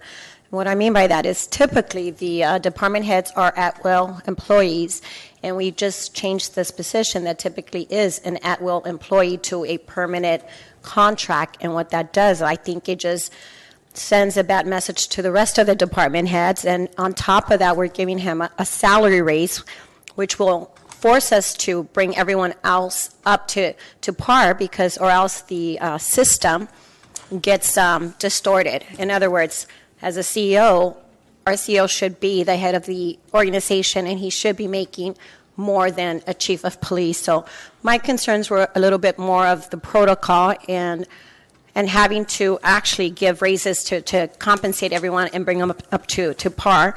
And like Councilmember Cruz Baca stated, we're going through negotiations too with all our bargaining units, and it's been dragging on for so long. And our main reason for dragging the negotiations has been we don't have money, and we keep pushing it over and pushing it over. Yet this, to me, sends the message that we don't value the work of everyone else that's going through negotiations when we do this without taking care of everyone else. Those were my comments. Thank you, Mayor. All right, thank you, Councilman. At this point, Councilmember Ricardo Pacheco. Yeah, make a motion to approve item 11. Mayor, I'll Yes. second that. And I also want to state for the record that given the options today, I believe that it will be at a cost of $15,000 to the city to have some stability for a year in a position where we've experienced somewhat of a roller coaster ride. And so I support, and I second the motion. All right, any objections? Yes. Yeah, well, okay, Madam City Clerk, we'll take roll call. This is a reference to the approval of Chief Mike Taylor's position. Councilmember Monica Garcia. Yes. Councilmember Ricardo Pacheco. Yes. Mayor Pro Tem Susan Rubio. No. Councilmember Cruz Baca. No. Mayor Manuel Lozano. Yes, the motion passes 2-3. All right, so at 2-3. Oh, 3-2, excuse me. Sorry about that. 3-2. All right, thank you very much. All right, thank you, legal counsel. All right, so at this point, we're going to go ahead and go over to item 12. Oh, just item 12, Mayor, because we had given different direction, just to remove item 12. Remove item 12? Yes. Oh, in other words, you're talking about removing it off? Right, just move it off. Alrighty. The consent calendar. Okay, there's a motion on the floor by Councilmember Ricardo Pacheco to move it out, and it was seconded by Councilmember Monica Garcia. Any objections? I want to discuss it. Real quickly, the item that's been pulled is the Park Plaza proposal, and the reason it was on here is that the development agreement with the previous person that was trying to develop that site basically is no longer in place. I don't know if that's the proper terminology, but he defaulted. Basically, he didn't meet the conditions of that agreement, so now it is open for anything that we want to move forward with. And since, again, as all of you guys have heard in the past, there was a lot of investment made in that Park Plaza, and since that developer wasn't able to fulfill his obligations, I wanted to bring it forward with the possibility of perhaps moving forward and utilizing the $500,000 we had already spent. But those are my comments. Thank you, Mayor. All right, thank you, Councilmember. At this point, we're moving on with the vote. Let's see. Okay, we're finished. We're going to go ahead and go over to the City Council. We don't have to vote. Okay, go ahead. So at this point, there was an objection. So, Madam City Clerk, we're going to go ahead and roll call, please. All right. So the motion by Councilman Ricardo Pacheco to remove this particular item from the consent calendar. It was seconded by Councilmember Monica Garcia. Who objected? And one objection, I think. Two objections. Two objections. Okay. All righty. Sorry about that. Councilmember Ricardo Pacheco. Yes, to remove item 12. Councilmember Monica Garcia. Yes. Councilmember Cruz Baca. No. Mayor Pro Tem Susan Rubio. No. Mayor Manuel Lozano. Yes, the motion passes 3-2. Mayor, just want to state for the record that the reason that I removed this item was that, number one, the county, when they did their park assessment, that area by City Hall was not determined that it needed a park. We have Morgan Park. The park areas that we need are in other parts of the town. Second, the cost of this particular project is about $6 million. We don't have the funding. I know that there has been some park funding, but I think that park funding could be used in other parks. I know that the City Council has been looking at doing a joint venture with on a park with one of the school districts, and I think that the funding would be better utilized to do a joint project with the school districts to have a better facilities for some of the sports leagues in our community. And also, we are going to look at other developments. We're going to do an RFP to see if there are any other developers that would be interested in doing another type of project. It could include a park, could be a civic center combined with some sort of development, but that is yet to be discussed. And that was my decision to why we're not moving forward with this particular park. Thank you, Mayor. Thank you very Mayor, much. Yes, Councilmember Cruz First of Baca. all, I'm sorry, but I need to clarify so that people don't fall over on their chairs when Councilmember Pacheco said it was $8 million. It was supposed to be done in different phases. It wasn't going to be done all of a sudden. The first phase we had already completed. It had Quimby funds and grants, and I attended about 6 or 7 months ago. I attended a conference or a workshop that Supervisor Solis had in regards to some of our cities being park poor. Baldwin Park, she stressed, is the one that she said was very park poor in conjunction with the population that we had. When I had spoken to her about that particular park, she said it would be a wonderful idea for us to have that. When we had the workshops and included the residents of Baldwin Park in this particular park, the majority of the people said that they deserved a park like that. It was going to be in conjunction with different phases, retail, and it was also going to incorporate part of City Hall, redoing City Hall or the front of City Hall. That's where the $8 million, but the $8 million was not going to be a cost that was going to be all of a sudden. It would be done within several years and phases. Okay. I just want one comment at all, and I'll just say there can never be enough open space for a community like ours in between so many freeways, and clearly our city deserves a park. Thank you, Mayor. Let me just end by saying I've gone to the school board on many occasions, and I've asked, there's 21 schools with 21 parks. Let's do what we did at the skate park. In other words, allow them Saturday, Sunday, which would even include Miss Gina Ayala's school, Walnut. So that's what I have to say, and eventually we're going to make that happen somehow. All right, thank you. At this point, let's move on. To the agenda, and we're going over to the Council Acting Successor Agency, and that's consent calendar. So that's SA1 Successor Agency to dissolve Community Development Commission of the City of Baldwin Park's warrants and demand. So I'll go ahead and make a motion. Second. That's that. Okay. All right. At this point, we'll go over to the public hearing. We have item 13, a request for consideration of municipal zoning code amendment by urgency ordinance to modify Chapter 153.170 sign regulations, including amendments to the following section: 153.170.040 exempt signs. So at this point, the deletion of this section, move all the way down here, flag near holiday and elections pursuant to Section 153. So applicant, City of Baldwin Park, case number AZC 187. Anyone have any? At this point, I will open it up. Wait, Mayor, okay, so I'll make a motion to approve item SA2. Yeah, no, but hold on. I got to open up the public hearing. Oh, Let's open up the public hearing. Anyone wishing to speak on this item? All right, anyone wanting to speak? That's in favor. Anyone opposing? All right, if see no interest in the public hearing, I will not close the public hearing. Councilman Ricardo Pacheco made a motion to pass. I'll Yes. second. Second. Any objections? See none, so move. All right. Next one, reports of officers of California Contract Cities Association membership and delegates. Who is handling this? Well, Mayor, what about item 13? No, we just did that. No, 14. We did 13 already. We did already. 14, California Contract Cities Association membership and delegates. Who's handling this? Okay. I can just discuss that, Okay, all right. Mayor. Years ago, we were a member of the Contract Cities Association, and I know a lot of the council try to attend their seminars, their conferences, and their workshops. They also have good development workshops for city managers and other city staff. So we're recommending that we join again, and that would require also appointment of individuals to be the representative and the alternate. So I have just a quick question. So Shanna, you recommended this item? Yes.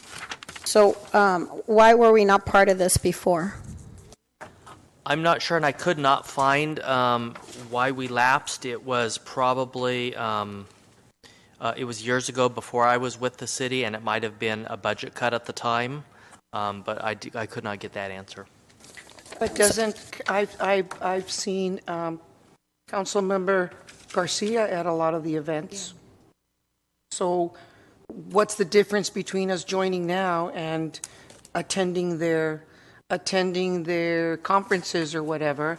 And also, what is the difference between contract cities and all the other organizations that we belong to now, with economic partners and everyone else that we belong to? What's the difference with California contract cities?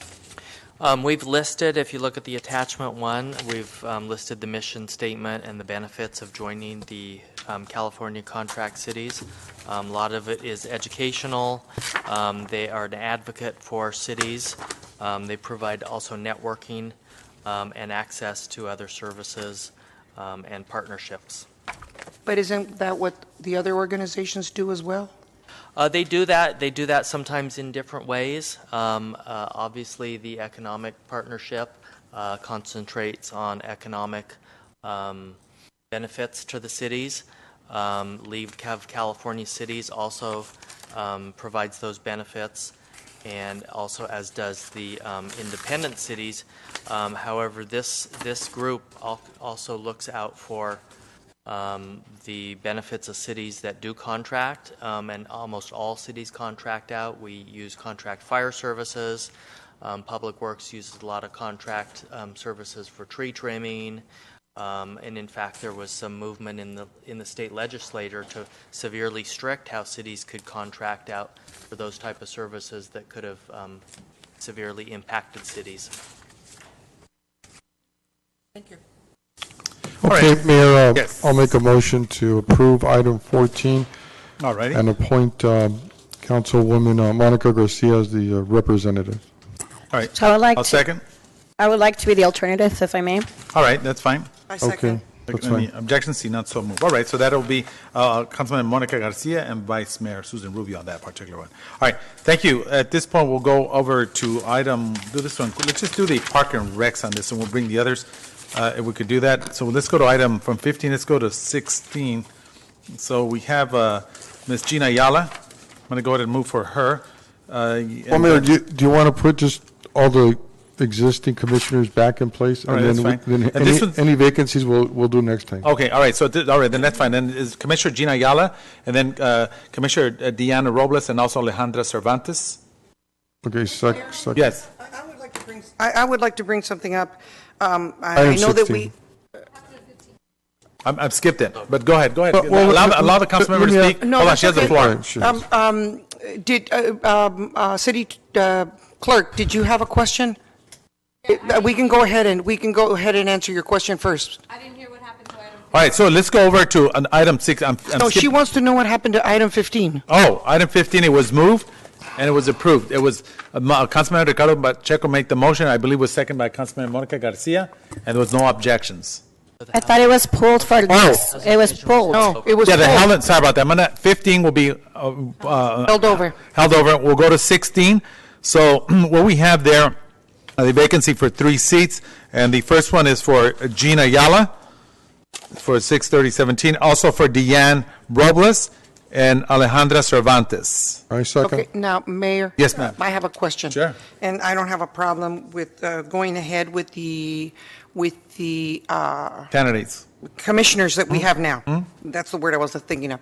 However, I was thinking about this, and I thought, I think that we should do in the future, a little fairer process where we allow and open it up to both men and women so that we can try to have, like they do on a lot of commissions, they have 3 women and 3 men, and you choose from your Well, you know pool. what, council member, that's the item I have on the back. Oh, you do? Yes. Oh, I'm sorry. No, that's All okay. right. You can go ahead and No, express it. that's fine. It's- You can explain it when. All right. Okay, Mayor, I just. That's my motion? I have a quick question. Go Okay. There's 4 commissioners. There's Jesse Rodriguez, Joanna Watkins, Gina Ayala Robles. Did you Right. want to? Yes, so the applicants for vacant positions, Gina Ayala applied, Alejandra Cervantes, and Deanna Robles. So I'll make the motion to. Isn't there 4? I'm just curious. Are we, there's 4, right? So are we missing No, one there's person? 3. I see one up there. There's 3, and then I Oh, see a there- vacant on top. Oh, current positions, and he doesn't enter. Oh, the okay, student so- commissioners, I guess I'm seeing. Exactly. Okay. Exactly. Okay. Oh, that's fine. Yeah, if you want to keep. Okay, so we're going to keep the applicants, the three Yes. applicants that Oh, the applied. three Okay, just mentioned. I second that motion. Any objections? See none, so move. All right. So this time we're going to go over to the city council, city clerk. We have a request by Mayor Pro Tem Rubio for discussion and consideration. Go ahead, Councilmember, Vice Mayor, you could read this. Thank you, and I'm sorry, I didn't mean to cut you up, because I know we were having that discussion. Fine. Yes. We were having the discussion because, well, let me just read my request. I request that the city council consider a new ordinance that would provide for equality to women on the city boards and commissions. The suggested ordinance would include language which provides an equal number of board members. And what that means is, I'm a delegate to the California Democratic Party, and the way you get your application in, it's typically a certain amount of women, a certain amount of men, and that always allows for parity for women. And sometimes women don't apply because when it comes, when they are up against men, typically, let's face it, women are always up against a big challenge. So I would like to see for us, I know there's 3 women up here, and we're always advocating for parity for women in many areas. And this one in particular is an easy way to bring parity. That means that from now on, we advertise it at half men, half women. I know the argument may be that maybe there's not enough applicants. So that's why I'm suggesting that the language also include, in the event that we do not have enough applicants of a certain gender, then we will pull from whatever else there is. So if we don't have enough women, then we start looking at the male applicants. But I think that women are discouraged, and I see it all the time when they see that there's only 5 or 4, and it's typically men who usually get, I'm not talking about here in particular, but jobs and just in general. I'd like to see parity for women, and I think that's something that for all of us that we've been advocating for women, I think that's something we should move forward with. Thank you, Mayor. Yeah, that's fine, and I agree, and I think that if you look at Baldwin Park, we have an excellent record when it refers to women. Even if you look at all 3 agencies, the water, the school board, the dominant, and all 3 of those elected positions, the vast majority are women, which I believe is definitely awesome. And of course, if you look at all our commissions, the vast majority, I would say 90% are women. Probably need to make that change in the planning commission. As a matter of fact, there was a police chief woman here one time as well. But nevertheless, we're going to move on, but I'll support it. Well, and the thing is that it's so fluid, as you know, right? It depends sometimes who's on the council. And for me, it just would be important because then we encourage young ladies to come in, participate, and at some point we need to mentor the next generation. Thank you, Mayor. All right, thank you. Mr. Mayor, if I yes, may very quickly, am I receiving direction then to draft an ordinance based That's on correct. the comments by Vice Mayor Rubio? That is correct. Yes, so we'll make a motion. I will second. Any objections? See none? Let's move forward. Mayor, just Yes. as we're ending here, and the city attorney could tell me if this is the appropriate time. I wanted to have a special meeting for the cannabis issue to get updated on either November 20, either 27, 28, or 29, like on that week. I don't know if that would work. We're going to probably need to. That's fine. Yeah, Shannon, do you mind just like what you normally do, which is our typical process, text message all of us and see what day we can all coordinate? Thank you. And we'll figure something out for sure. Thank you. Sounds good. I'm not available on the 27th. On the 27th? Okay. Okay, let's work I around was saying, that. Shannon, can you Councilmember just kind of Baldwin. pick a couple days? But, Yes, sir. Thank you. let's make sure we have that meeting because, Yes. we need Oh, to no. make a Yes. decision on those. Absolutely. All right, so at this point, I'm going to go ahead and make a motion to adjourn the city council meeting. Second. Second, any objections? See none, so Happy moved. Thanksgiving, everybody. Yes. Mr. Chavez, I didn't know that he was here, former Mayor of La Puente, former State Assembly member, and Upper San Gabriel Valley board member. Thank you, sir. Didn't see you back there. All right, at this point, let's open up the finance committee. So at this point, I'd like to move for consent calendars, which is one item. That is my motion to move. Second. Second, any objections? See none, so move. And now move to adjourn the Mayor? finance committee. Oh, Yes. I'm sorry. Committee. The second, any objections? See none, so move. Yes, No, Councilman. because I thought you were going to adjourn the meeting. No, we 'cause got two more items. No, Two I know more. that you acknowledge All right. Board Member Chavez, but we also have Al Contreras Oh, here, where's Al who Contreras? represents also the Upper Oh, Municipal where's- Water District, right in front of us. Okay, Thank you, sorry Mayor. about that, Al. All right, buddy. All right, thank you. At this point, I'd like to open up the Ballpark Housing Authority, and I will move for consent calendar items 1 and 2. That is my motion. Second. Any objections? See none, so move. At this point, I'd like to move for adjournment of the Housing Authority. That is my motion. Second. Thank you. Any objections? See none, so move. At this point, I'd like to open up the Finance Authority, and I will move for consent calendars of Treasurer's Report. That is my motion. Second. Any objections? Seeing none, so move. This point, I'd like to move for adjournment of the actual Finance Authority. Second. Any objections? See none. If not, at this point, good evening. Viva Baldwin Park. And happy Thanksgiving to everybody. Oh, that's right. We're going to reconvene. We're going to convene to the actual closed session. Javi, thanks for picking up Gene.